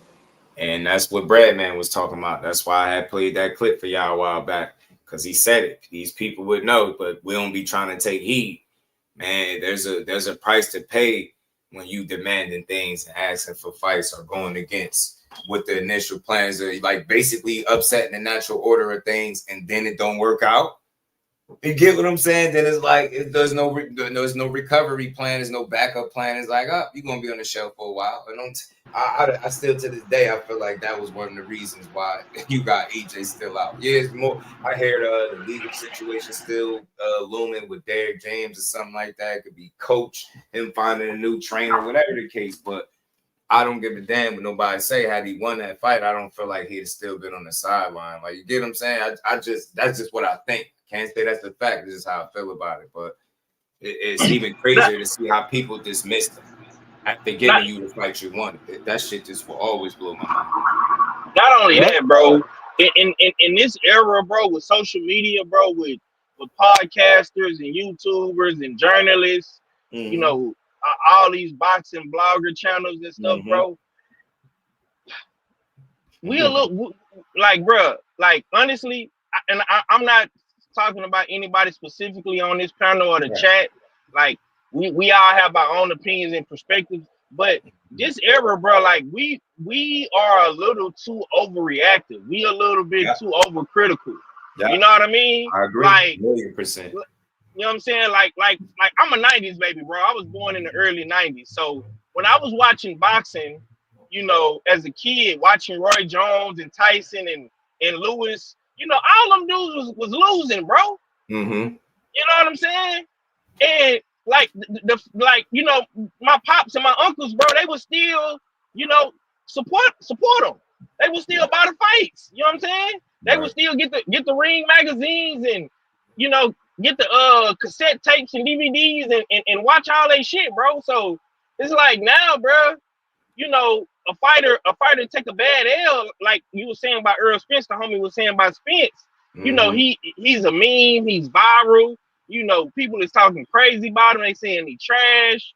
You know what I'm saying? Like even like with Wilder, like, you know, Wilder took a bad L. He's a meme. He's a motherfucking avatar on everybody's profile picture. Like, you know, bro, it's like this era, bro. We just love to fucking troll and you know, belittle these guys, bro. And Tank see that. Tank, and I'm not making no excuses for him. Same thing Tim was saying. Like, ain't making excuses. Yeah, but yeah, bro, like and Devin Haney is like the most recent guy who looked bad in a fight, bro. Devin Haney got dragged, bro. Right, he did. You know, And I always said that. I got called a fanboy for that because I was saying y'all dragged him like he cheated and he got cheated and y'all dragged him. That's when I knew the boxing space was getting weird. And real quick, man, saying Courtney to give it up. I don't blame Tank for what he said. You probably should take boxing out your name. I ain't even gonna hold you because there ain't no justifying. I mean, he entitled to feel how he want to feel and not fight him, but don't be one of those guys that justify what he said like it's a reason for it. I don't want to hear no fucking weird ass story like people be doing about what Shakur said in the interview. The softest shit I've ever heard in my life as to why he don't want to beat the dude ass. That's more of the reason to beat him up, not less of a reason. That shit is soft as hell. Imagine Shakur being in position, and then the reason he's saying he don't want to fight is because of something somebody said about him in the interview instead of proving it in the ring that he could beat him. That just sound weird. And he mentioned them because they just had a back and forth, man. You got to catch up. Rewind the live, bro. Rewind the live. Matter of fact, I'll help you out a little bit. Let me put the tweet up there. Yeah. So, y'all, I don't know why y'all think Tank is, like, sacred to being spoken to or spoken about. Like that. This is boxing, bro. He one of the biggest names in the sport. It's been that way for years. Y'all act like it's crazy that Shakur shouldn't have to keep mentioning him because the fight really should have happened, if you want to be honest. It should have. And I ain't pointing fingers at neither one of them, but as a boxing fan, this shit should have been happening. We shouldn't have to argue about it, curse each other out about it. They're the top dogs. That's why he mentioned them. Well, he should mention them.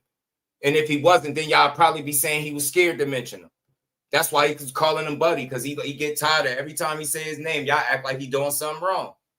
Bro told him he ain't giving him a fight. Put it out the mud. Said he turning his back on him, and you support that?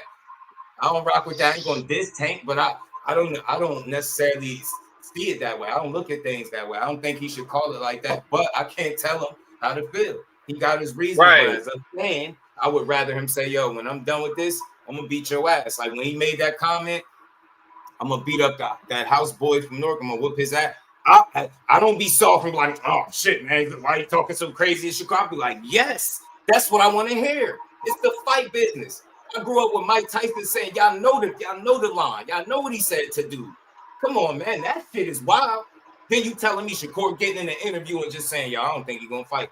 That's dissing him. That's stabbing him in the back. Y'all soft as hell. That's some soft. Where the AB clip at?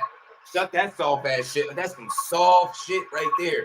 Yeah, man. They thought he was friends. They thought they was friends. But in the next breath, you'll tell me Shakur and Keyshawn need to fight, and it ain't no friends in boxing. Which one is it? That's why I say, man, nah. So I rock with Tank. I just don't support that message of turning your back, get it out the mud. But it could be some underlying internal shit, and that's not for me to try to look into. I'm not. I'm just strictly looking at boxing. I'm like, from a boxing standpoint, I wish it was the other way around, but I ain't got to spend 3 hours dragging them to make a point. It is what it is, all right? But don't, like I said, I'm standing. Don't ever argue with me about what need to happen for that fight to be made when you know what need to happen. Don't blame one guy. Don't say he's supposed to DM him. Nah, they went back and forth on social media for the world to see it. He ain't interested, bro, at all. Leave that shit alone. No fighter should be getting dragged. Neither guy. Just move on. I'm moving on. Told you that shit was a fantasy fight. And again, gaining that much weight and coming back to 35 would be extremely difficult. I don't know if that's something that he'll do. So who knows? I don't know. I'll just sit back. Yeah, bro. We not listen. I just came in on the panel. I know Just Do ain't justifying the bullshit, but the reason why I like your channel, bro, is because you come at it from a realistic, logical perspective. It ain't on no fanboy shit or no hidden motives or agendas, bro. You know what I'm saying? It's pure logic. Right. We're not just nobody is justifying neither guy. It don't matter. It don't matter who you like. What Tank said was fucked up by all means. You know what I'm saying? But realistically, Shakur got to move on. And I would rather see Shakur fight somebody at 135 in a unification fight. But I'm not mad for Shakur getting a Teofimo fight, bro. Because honestly, that's peace, brother. How you feeling? Yeah, honestly, that's fight for him. Yeah, bro, that's like the next best thing for him to do. You get me? You just move on, and that's it. Yeah, like you don't gotta stay stuck. Tank this. Tank that. Nah, let Tank said he doing him right. Now you got two choices: support it or don't. But to sit up here and argue it week after week like that shit gonna change day after day, it's a waste of time. So now I'm looking forward to, look, I'm gonna watch November 14th, bro. I'm gonna watch Gary Antoine watch. I'm gonna watch Bungard. I'm gonna watch the card. Bro, it's gonna be a good event, bro. You get me? It's gonna be a great event. I don't know what to expect from that shit. So it's a part of it that does intrigue me. It's not real boxing. Anytime you got a man that weighs 200 plus pounds, possibly on fight night, throwing punches at you with no headgear on, miss me with that shit. Unless you just feel in your heart of hearts that it's going to be 100% scripted, but I don't feel like Tank is buying into anything that's a script. I don't think he's selling his and they made sure that it's going to be a definitive winner or loser in the fight too. They made sure that at first it wasn't the case, but they dropped some new rules or something. They said they making sure that it's going to be a winner or a loser, which is, like I said, is usually not the case in exhibitions, but they wanted to be a winner or a loser. And with that, you think Tank want to lose to Jake Paul in any capacity? No, that's going to be interesting. And I hear Jake Paul really want to win. No script, want to try to win. So look, I'm going to watch. Yes, I am. Everybody that's anti this fight, y'all are going to watch, bro. Y'all are going to watch. Cut the shit out.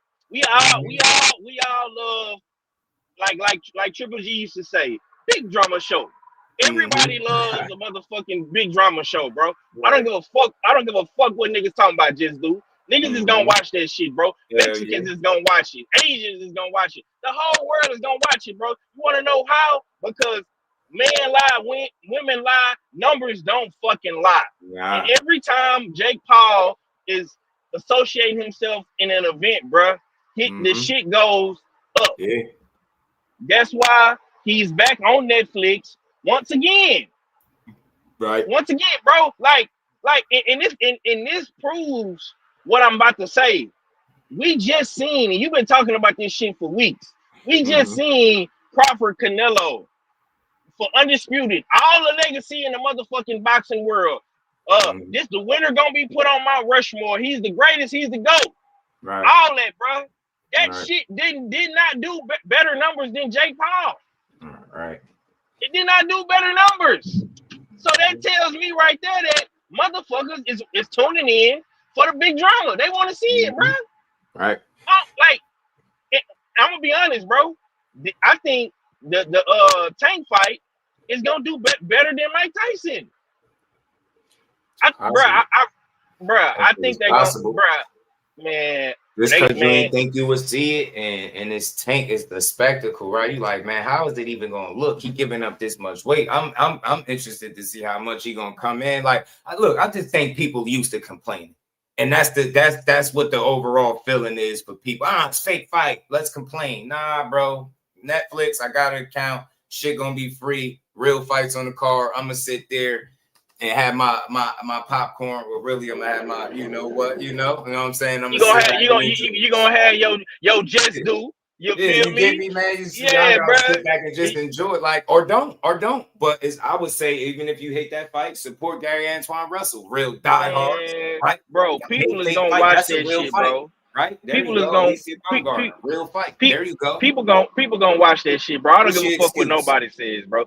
People is going to watch, bro. Point blank, period. I don't go. They the Tank fan channel, man. Oh my God, he's not dissing them. That shit amazes me how y'all think everybody's supposed to be on the same type of time.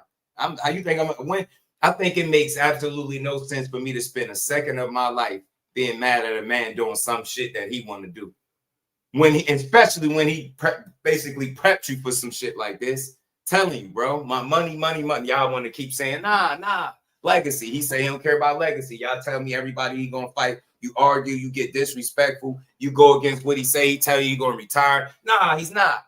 Anything he say is like, damn, somebody told me they know what he think, how he think. I was like, bro, oh my God. It's like, all right.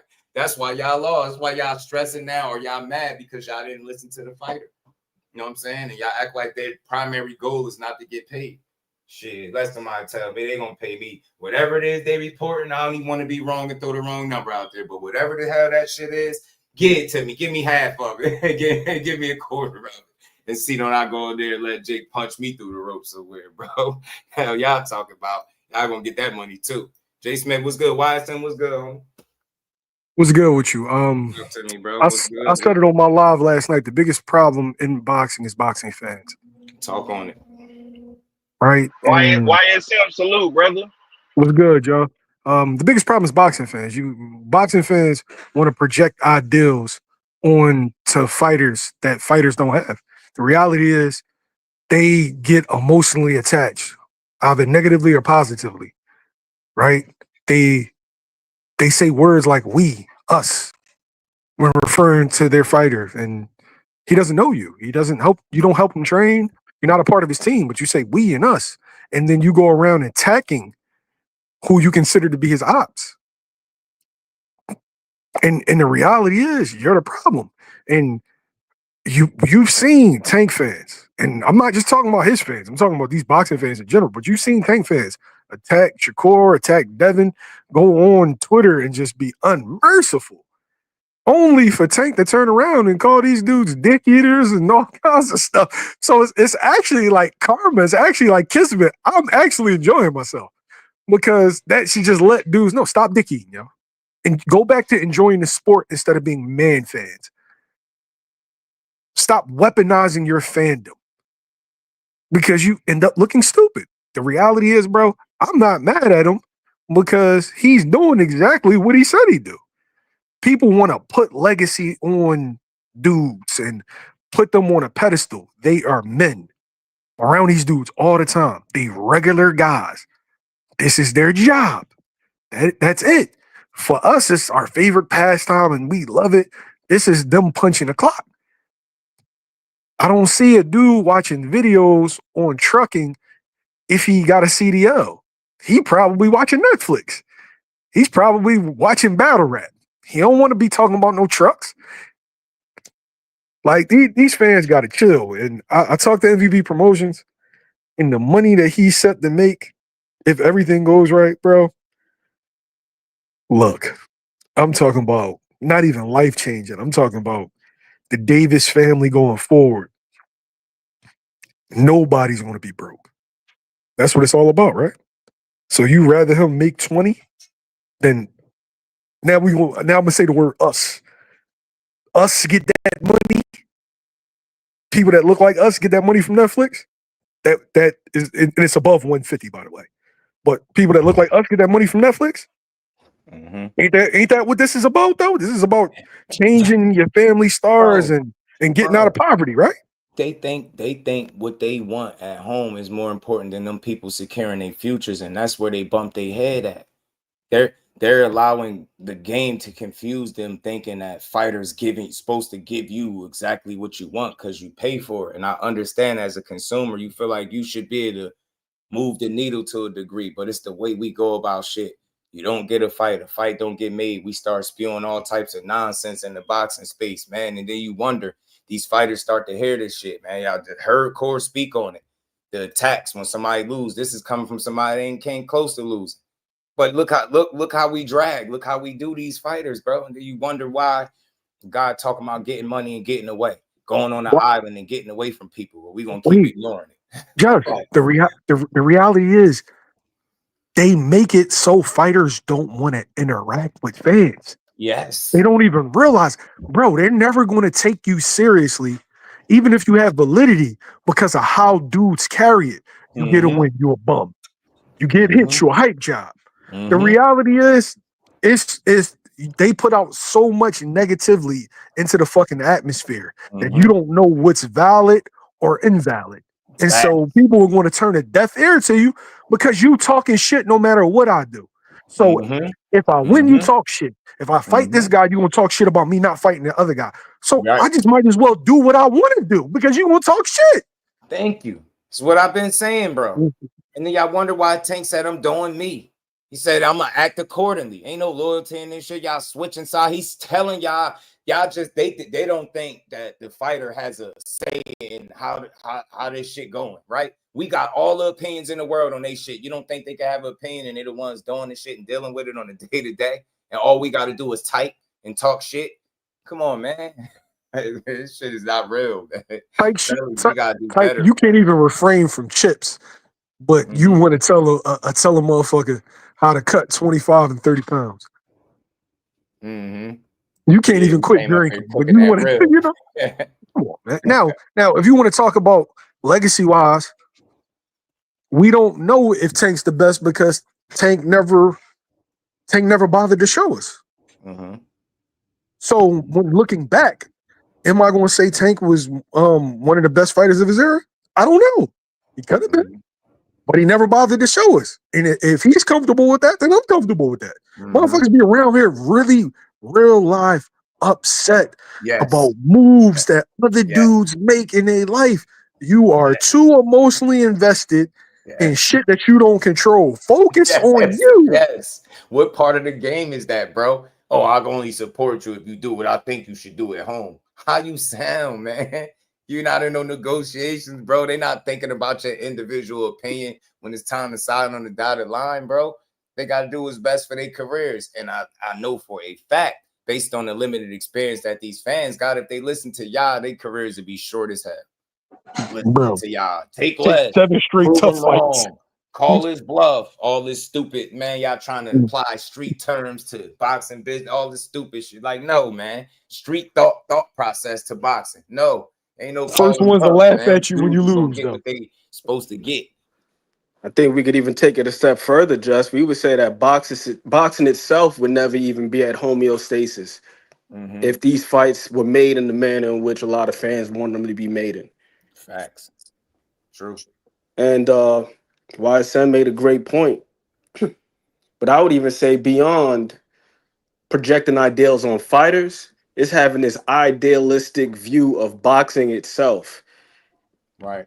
It seems like for whatever reason, integrity and legacy and words that suggest some sort of honor and meritocracy have just become like buzzwords in the YouTube boxing. And this shit has never been founded upon that. Yeah. You know, you go back, you go way back in the days, and you know, you ain't even got to go too deep about like the mafia involvement, and certain fighters weren't allowed to get fights. Guys had to take dives for favors down the road, you know, like Jake LaMotta, Billy Fox. So in this day and age, and that's why I was saying the other day, Justice, like the game is finesse or be finessed.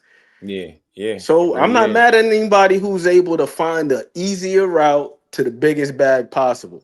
Right. Because they're gonna use your ass up, your image and likeness. Right. Shout out to Ryan. We were talking about this last night with the whole broadcasting thing. Hell, that's one of the barriers we don't talk about enough as fans. The broadcasting. That's the reason why these promoters be going back and forth sometimes. It's like, who's gonna own the broadcasting rights? Who's gonna own the catalog? Right. Look at a company like Top Rank. They catalog deep as hell. It's so deep that they got a damn marathon channel on Tubi where they playing nothing but fights. And then every time one of their former fighters has something going on, like Bud versus Canelo, what they do, they show the damn Bud Crawford marathon. Right. Look at these times where Bud Crawford shows dog, and when he closed the show, and when he did this and he did that, he don't even fight over there no more, and they still got control over that. Right. So ultimately, you know, finesse or be finessed. Get that fucking bag. Stop playing. Hey, yo, hey, Jeff, somebody asked me in the comments, what'd he say? So if Boots do this, would you say the same thing? You got damn right. If Boots stands to make what Tank stands to make, I'm gonna look him dead in his fucking eyes and be like, you better do it.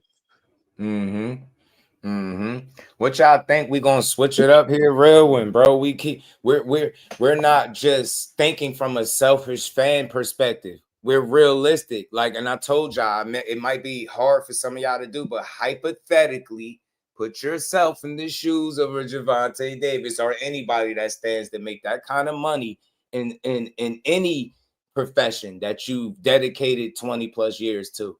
And now that's your payoff. You're supposed to say no to it because of what some people at home are talking about. That will never be a part of some money. Any deal that's that lucrative, you would be a complete idiot. I know the timing is not ideal for the boxing fans, but remove your fandom for a second and be a real one, an adult, and say, hey, man, you got something like that on the table. You get what I'm saying? You ain't trying to hear no legacy shit, especially when you've been taught to chase the money from the gate. Wait. Damn, that shit blows my mind. Yo, when the last time y'all been to like the Atlantic City Hall of Fame or like the Hall of Fame and see the fighters that you rave about legacy about, all their legacy? You see them? Broken down old men. It's fucking, it's sad to watch, right? These same guys that are these fans putting dollars in their pocket now that these guys can barely formulate a fucking sentence. It's heartbreaking seeing dudes that I consider heroes saying, bro, I mean, old. They look old. There was just an article recently about Donald Curry. You know, this dude, former undisputed champion at 147, and his son is out here organizing GoFundMes to get him assisted living. Yeah, come on, man. It's madness, bro. And that's why I say I think it's kind of it's crazy when people try to compare like back in the day till now. And I love the way Andre Ward articulated the point. Like, basically, fighters know better. They look at when you talk that legacy shit, you fought him for what? You took that kind of challenge for that money. These guys are aware they earning potential and they out to get that.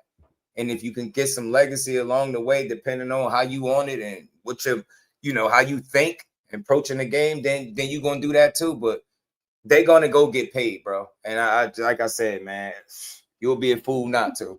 Listening to somebody at home telling you not to make the most money you ever could have made after you done like donated your life to this shit. Come on, man. Come on. Hey, Jeff, I'm about to dip out. I just want to make this one point, right? And then I'm a dip. I appreciate both of y'all. You doing your thing, man. I love and support you. Right, always. The dudes that's talking is the same motherfuckers that risked they freedom for G-Pack, right? Same guys that's telling you not to make the number's closer to 200 million than it is 150 million, by the way. Mm. So you risk your life for a G pack, but you telling me not to make upwards of 100 and something $1 million, right? That's Right. first. And people don't even realize that the dudes that they consider these legends and legacy and all those, and the guys that did it the right way, they the reasons why the young boys move the way they do. Because who you think's in the gyms pulling this young boy aside, like, focus on your business. Right. Make sure your team right. Make sure your money right. Make sure your taxes right. You think they just talking to them about boxing? No. They are preaching business to these kids. So these kids are business minded. 13, 14, 15, 16 years old. Because the old head that saw they had their talent, let me go pull the young boy aside and let me give him some game so he don't end up getting a 33 in the third taken out of him by the manager, 33 in the third taken out of him by the promoter. I got an advisor. I got 4 baby mamas. Come on, man. Right. And Andre Ward is one of those guys. Right. That's a fact. Yeah, them same dudes would take the fight. Fact, sports prediction. Shout out to you, homie. Yeah, that's a fact, man. You know, I always tell you about that. I'm not sure if you watched it yet, Just the Sergio Martinez documentary. This dude got paid $900 to fight Antonio Margarito. It's like madness. You had Shadeja Green up here talking about fighting for McDonald's. One time, like that's ridiculous. A pro fight. Jao for a damn meal? like 19, 20 fights straight with no money. But nah, don't go get no money, bro. Talk about there's somebody in the chat gonna say, nah, that's because he a real one. Bro, shut your ass up. You really think he chose to fight for free? Come on, man. Did that in the amateurs. That's what the amateurs say. You don't want to do it in the pros for free? Come on. Oh yeah, because he a real one. Now it's because he's dedicated. He bet on himself and he trusted the process. And now he at a point where the shit could be lucrative and it makes sense for him. And trust and believe, if that man get an opportunity to make the most money ever, he's gonna do it, yo. It's gonna be really hard not to. That's all. It is about securing your futures and shit like that. People think about it, man. You don't know what boxing gonna take from you mentally, physically, emotionally. You got to get it, man. At the bare minimum, secure your future if you can, bro. At least you want to recoup. You want to recoup because in the amateurs, these guys gotta basically pay to play. Yeah. As far as like travel fees and things of that sort of concern. Right. And that shit get if it's not them, it's their team. I think that's why a lot of those guys are expecting loyalty. Right. Like, cause shit, when it was out here going from this tournament to that tournament, who was training you? Who was paying for the travel fees? Who was doing this, that, and the third? It's not cheap at all, man. Sports ain't cheap. Boxing gloves cost. Facts. The boots cost. The headgear, the cup, all that stuff costs. Facts.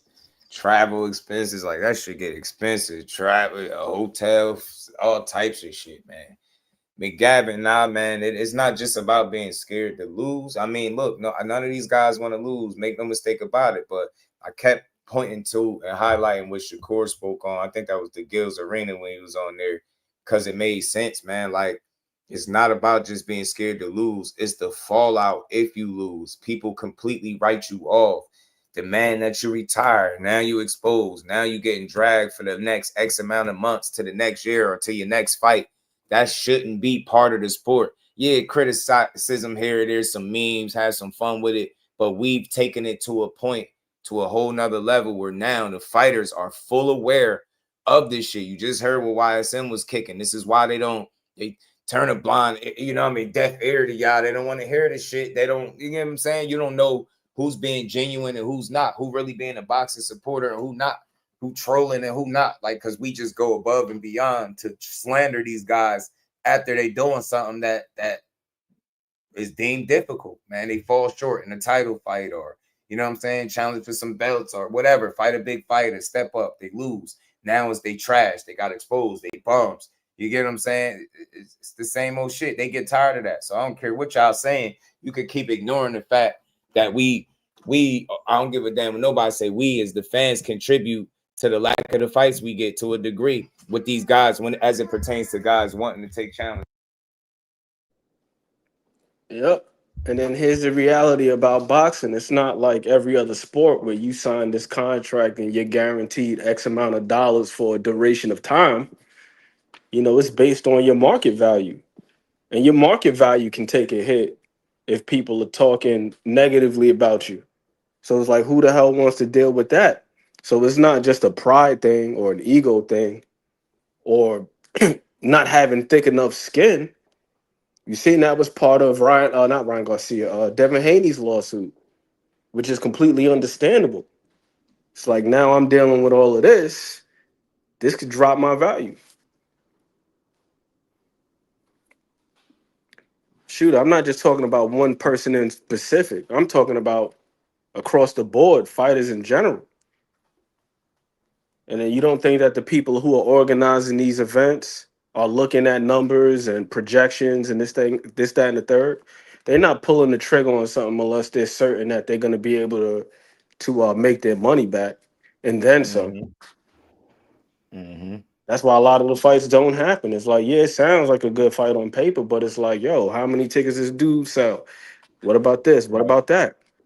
Because again, it's based on market value. This is not like the NBA or the NFL.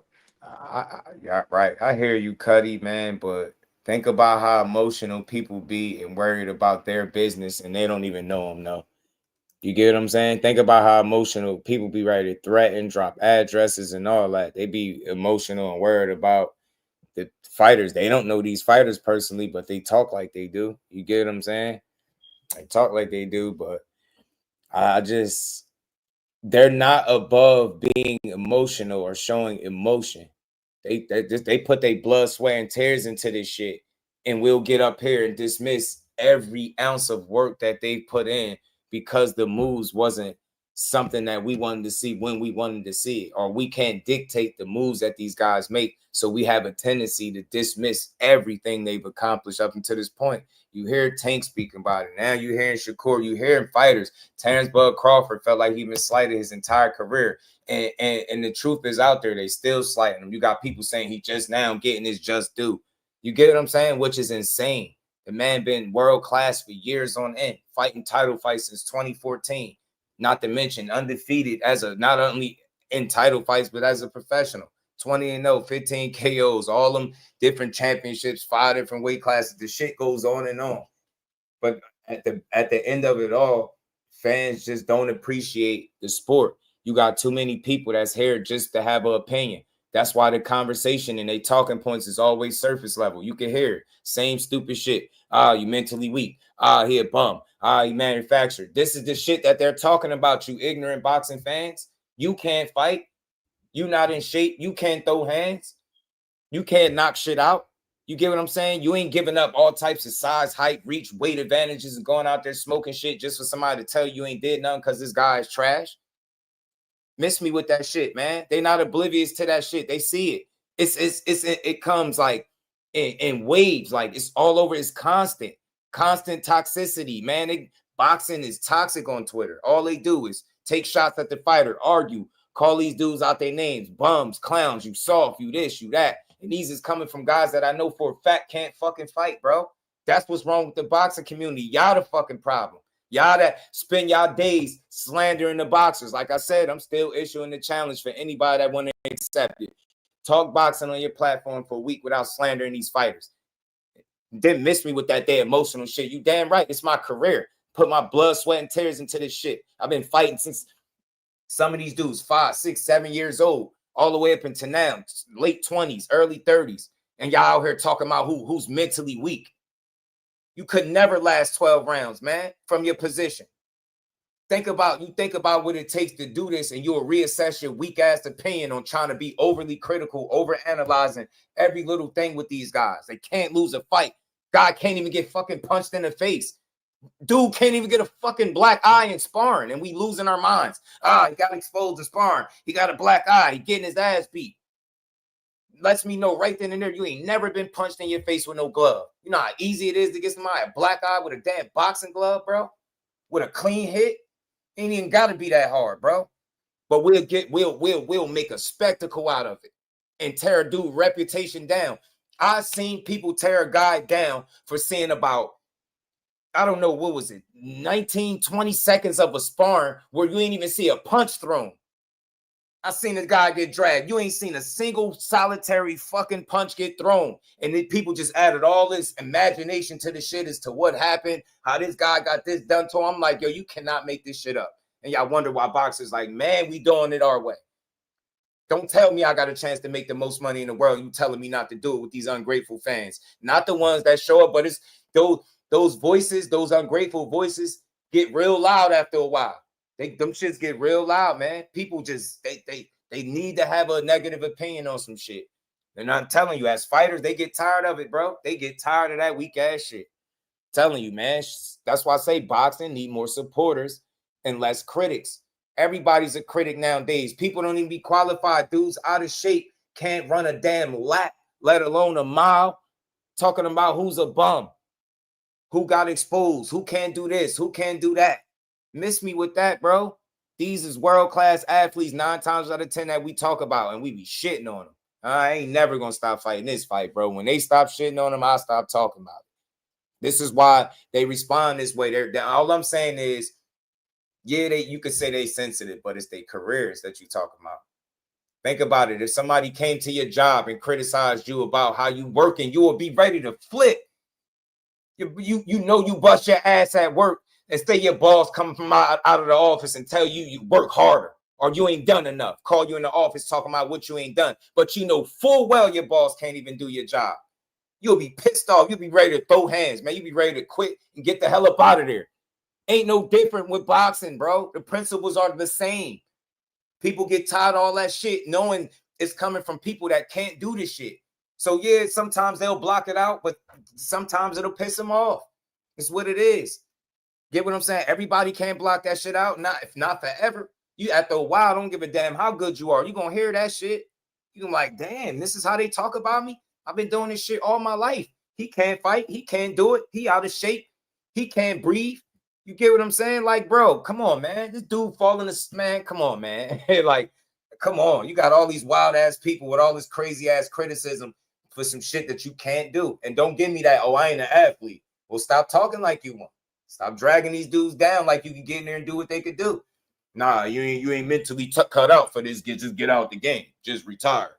It's easy to say that when you ain't dedicated your life to it. That's why it's easy to have these opinions. It's easy to tell somebody what they should do and how they should retire and who they should fight because you don't have to go through this shit. You don't got to do it. That's why I say, man, you don't expect them to move based on what you're saying at home. And I said this before, bro. Every now and then, boxers are going to make moves that fall in line with your thought process and the things that you want to see, and you're going to love them for it. And you're going to feel like, damn, see, he giving them the fights and he's doing it. But in reality, that shit just made great business and it made sense. That's why the fight went ahead. And all parties was invested on making the same fight. That's what it is. That's all I'm saying, man. Just be a better supporter of these guys. Yeah, talk your shit. Give constructive criticism, but lay off these guys, man. Start breathing life into the sport, not death. We criticize every move they make. We shit on them for losing, taking chances, and then we wonder why they don't do it. And then be mad when they don't take the chances. Get what I'm saying? Then you got a guy talking about walking away, and you wonder why. You know what I'm saying? But like I said, let your damn balls come up out of your office while you hard at work, busting your ass and tell you to work harder. You ain't doing enough. Do it like this. Knowing they can't do it, you're going to be ready to flip. Or just a regular coworker that can't do the shit you do, you're going to be ready to flip, bro.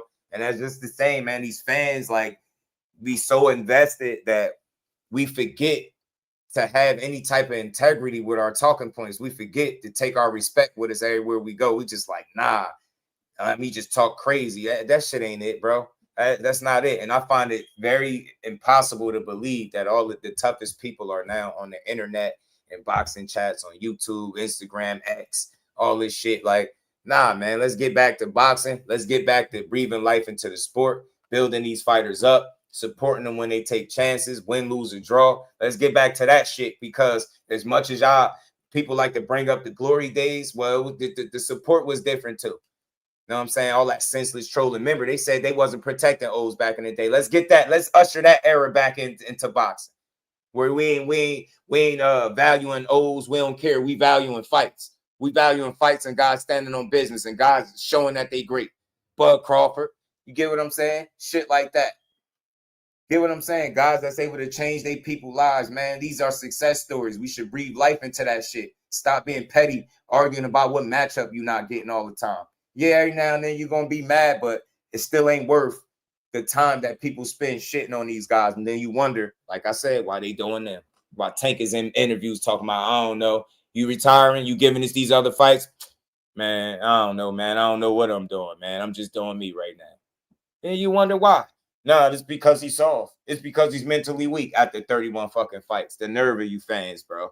The nerve of you fans. Call a man mentally weak for getting tired of some shit after 20 plus years. You act like he just woke up one day. He been doing this shit. You get like he just started some spring chicken, ain't accomplished shit. And he like, man, I'm tired of it. Telling you, man, that shit get crazy at the top, man. Get crazy at the top. Shout out to my dog, 2 cents. We pay our money. Yeah, nah, but look. Shout out to Behind the Hands. I don't want you to misunderstand what I'm saying, Cuddy. Yeah, we pay our money. Your criticism is fine, but I'm speaking to the slander, not no criticism, bro. You could criticize and let it be constructive, though. Let it be tasteful. You get me?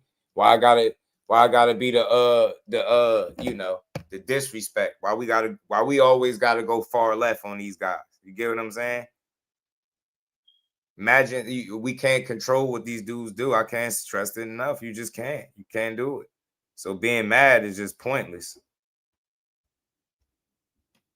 It's a waste of energy. I said it, man. In life, man, we don't allow guys to dictate how we move and what we do. But we think because it's sports and we pay our money that we entitled to dictate how they move. And again, we spend our money freely because we choose to. It's a choice to support or not support. You know what I mean? But like I said, to sit up and complain all day, nah. I believe in boxing need more life breathed into it, bro. I'm going to always stand on that because I believe it. And it's also important when we offer our criticisms to be mindful of the intent. But that requires us to be honest with ourselves. Do we want to complain or do we really want to see change? Do we want to get closer to the truth or do we just want to make a point? And more often than not, it's the latter. We just looking to make points. So are you really disappointed with this guy because he didn't give you this fight or that fight? Or is it simply because you spent the last 2 or 3 years arguing with somebody who you believe is your opposition? Right. And then now you got to hear it from them. Because you see it sometimes where you got guys who make certain talking points and then they're standing firm on one side and they double down. And then when things don't pan out the way they said, then you no longer see them in the chat. Right. That happens. Motherfuckers go radio silent. They just go ghost. Yeah. Crawford is like last of dying breed, cash like MJ did. Shout out to Twin saying, yeah, man, Bud is cut from a rare cloth, man. He is. And shout out to Reef. Appreciate you, bro. That's how it's supposed to be. I'm trying to get people to just enjoy boxing and the conversations.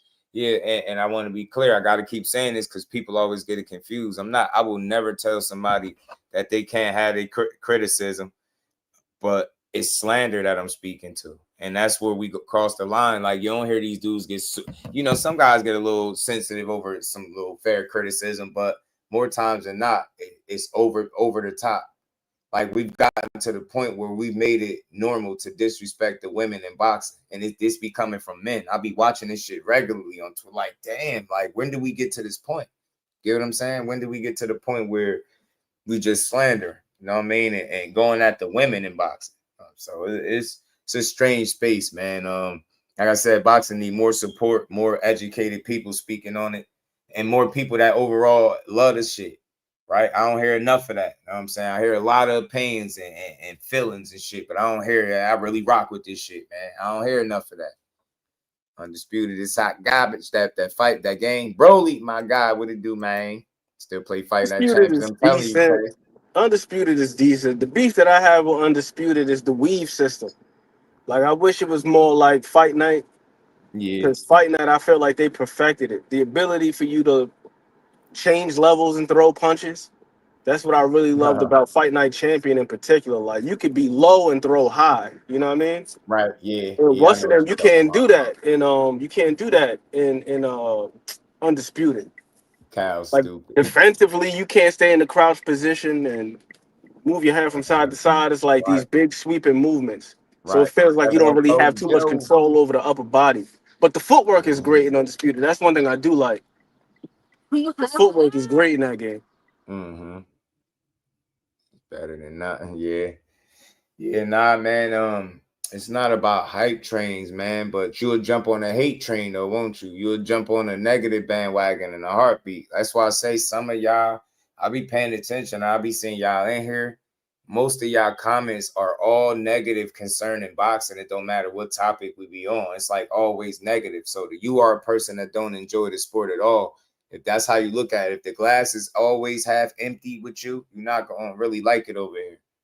Because I'm looking at that shit as half full, and we're going to enjoy that half full, man. We're going to treat that shit like it's a full glass. You get me? All that wine, and the days of whining and talk boxing and having a headache is over, especially when you come here. So you can have your criticism, man. Just be real about it. You know what I'm saying? Be tasteful about it. You know what I'm saying? That's all it is. That's all I tell you. Just be tasteful about it. Like we've gotten away from knowing how to have these conversations, man. That's why I try so hard. I keep beating this message into people's head. Have a conversation about boxing, not an argument, not a debate. Not everything deserves to be argued and debated. Some shit is just sit back and have a conversation, man. Chill out a little bit. Those people come here with that. Yeah, they be trolling on that troll energy, man. Y'all double tap that screen, man. Let's get 100 likes, man. We wrapping up, man. Always a dope build. Shout out to everybody in the building. Hit that like button, subscribe, hit that bell icon. We still cooking. Something I did want to bring up, man, a fight that is coming up is Ortiz, Vergil, and Lubin, man. I can't wait for that, man. I just don't think Lubin get enough respect, man. It's nothing against Vergil. This is why I end up rooting for a guy like Lubin, because he got a couple losses, and it's like people just dismiss him as a talent. But even Vergil giving him his respect, which I do like, because he got to face him. But Lubin is tough as they come. He don't turn down no smoke. If it's a tough fight, he all with it. You know what I'm saying? And that's just what it is, man. I like it. I like the fight for both of them. Ortiz in another tough fight, man, a prove it type of fight. So I like that joint. And I like the Kid Austin and the for what it's worth, the JoJo Diaz fight on there too. Feel like it's okay. See if you can get JoJo up out of there, man. I think that'll be a decent statement. Only one guy's done it thus far, Duarte. Yeah. JoJo tough as hell. Like that really surprised me that the only person to stop him was Duarte, because JoJo's been in it with some damn good fighters. Like low key, he's building a nice resume for himself between like Tevin Farmer, William Zepeda, Oscar Duarte, somebody else he fought recently, Regis. Like he gave Regis JoJo staying a damn good fight, bro. Like he's staying a good fight. He gave Regis hell too, and he going back to 35 for this joint, so it should be good for him. Yeah, I could have swore Cuddy would be in here. Could have swore I seen your name for a little bit, but no, it's all good. It's all good. It's all good. So I'm excited to see JoJo in there. Based off the last performance, I thought he did pretty damn good. Gave a good account of himself. Definitely did. JoJo got some solid skills, man. It's a shame, So hopefully he could get himself back on track. And maybe 135 might be the remedy. He's in a weird space too, JoJo. Because it's like he's sturdy. He got good skills. But it's like I thought so, Cuddy. I thought so, bro. It's almost like he's too small for 140, possibly even too small for 135. Crazy, ain't it? It's like he's like a tweener, you know what I mean? But then also he's at the point where he clearly can't make featherweight no more. Yeah, right. Hopefully he just should make a good fight, though. That's what I'm hoping for. He just give a good fight. I ain't rooting against Kid Austin to lose or nothing like that. I just want to see a good showing. so we could learn some things about Kid Austin. I don't want to see no quick blowout or nothing like that. Sober JoJo versus Confident Kid. Good matchup, right? This is a good slow test for Kid to see how he respond. Somebody said they feel like whoever's running his career is doing a bad job, though, because I guess how they getting him the fights and which fights they decide to go with, when they decide to go with him. But never know, but we'll see. We'll see. Ruining whose career? Kid Austin? Yeah, the way they move in his career. What was the reasoning behind that? Like, for them feeling like he's being ruined. Yeah, I guess opponent selections and shit like that, and I don't think so though. Again, it's to me, what I got from it was another like over analysis, right? Just over analyzing, and we jump to these permanent like conclusions, right? With nothing to really back it. What would suggest that his career is ruined, right? You could say stagnating it to a degree, or I think it could be a bit smoother with with his dad just relinquishing some control, right? It's a conversation. I wouldn't throw out a general statement and just say, he ruining his career. I think that's a little too, shout out to my baby girl, the queen, Miss Just. Yeah, that's a bit strong. That's a bit strong considering on the surface it appears like they're making some pretty good moves. Like as far as like lucrative fights for the stage that he's at. He's ranked very highly. I can't remember which sanctioning by WBA. He's the #1 contender. So he's in position for that, the WBA. I hear you, man. And then also from a developmental standpoint, I think it's also important to look at the guys that he's been fighting. Like Tevin Farmer, we can say what we want, but he gave Williams the pay to all he could handle, a split decision and a majority decision. Right, so him being able to get him up out of there in quick fashion, I would like to see Kid Austin go some more rounds. But even Renee, that Renee fight, what you see, Ronnie, I feel like that was good experience for him because Renee is no chump. We just seen what Renee was doing with Jordan White, over there on Pro Box. So that's another good fight right there. Then, like my man 2 Cents just said, if JoJo is on the up and up, he comes in sober, he's sharp. We seen what he just the hell he was giving Reed. It seemed like every time he connected solid, Regis' legs would stink. So that's not a bad fight for Kid Austin. And Kid Austin is what, 22, 23 years old? They giving him some damn good experience right now. Yeah.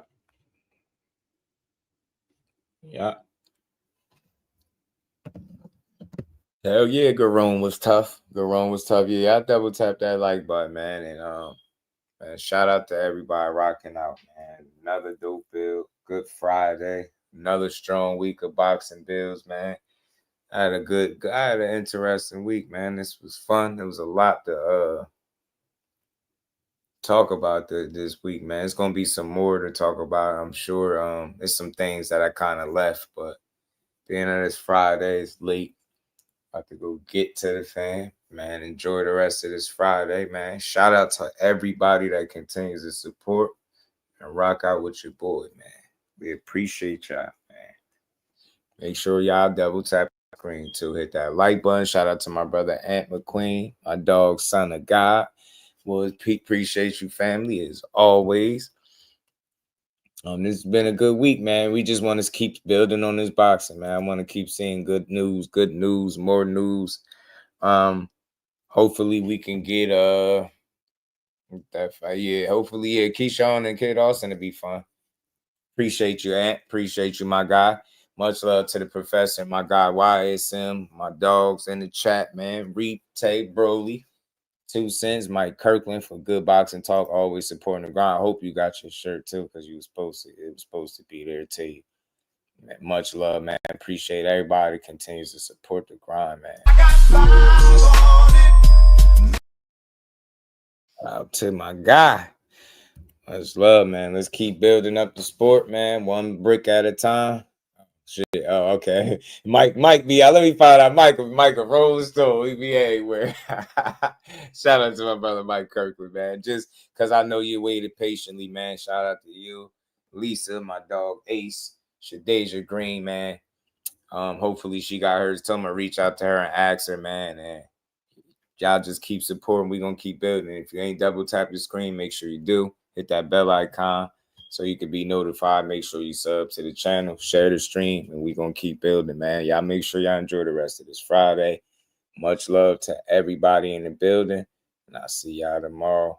Peace to the Representing Brick City, Shakur.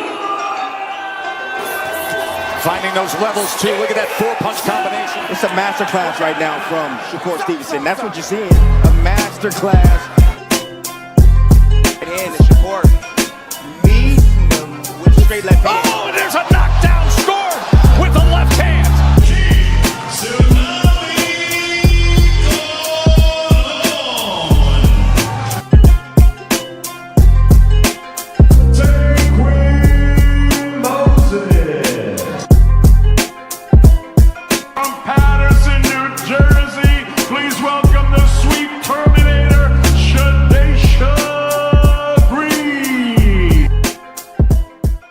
Make sure y'all subscribe to Jusdueboxing, the best boxing talk. It's probably the most unbiased channel on YouTube. Right now, we're going to give him his just due. Shout out to my brother Just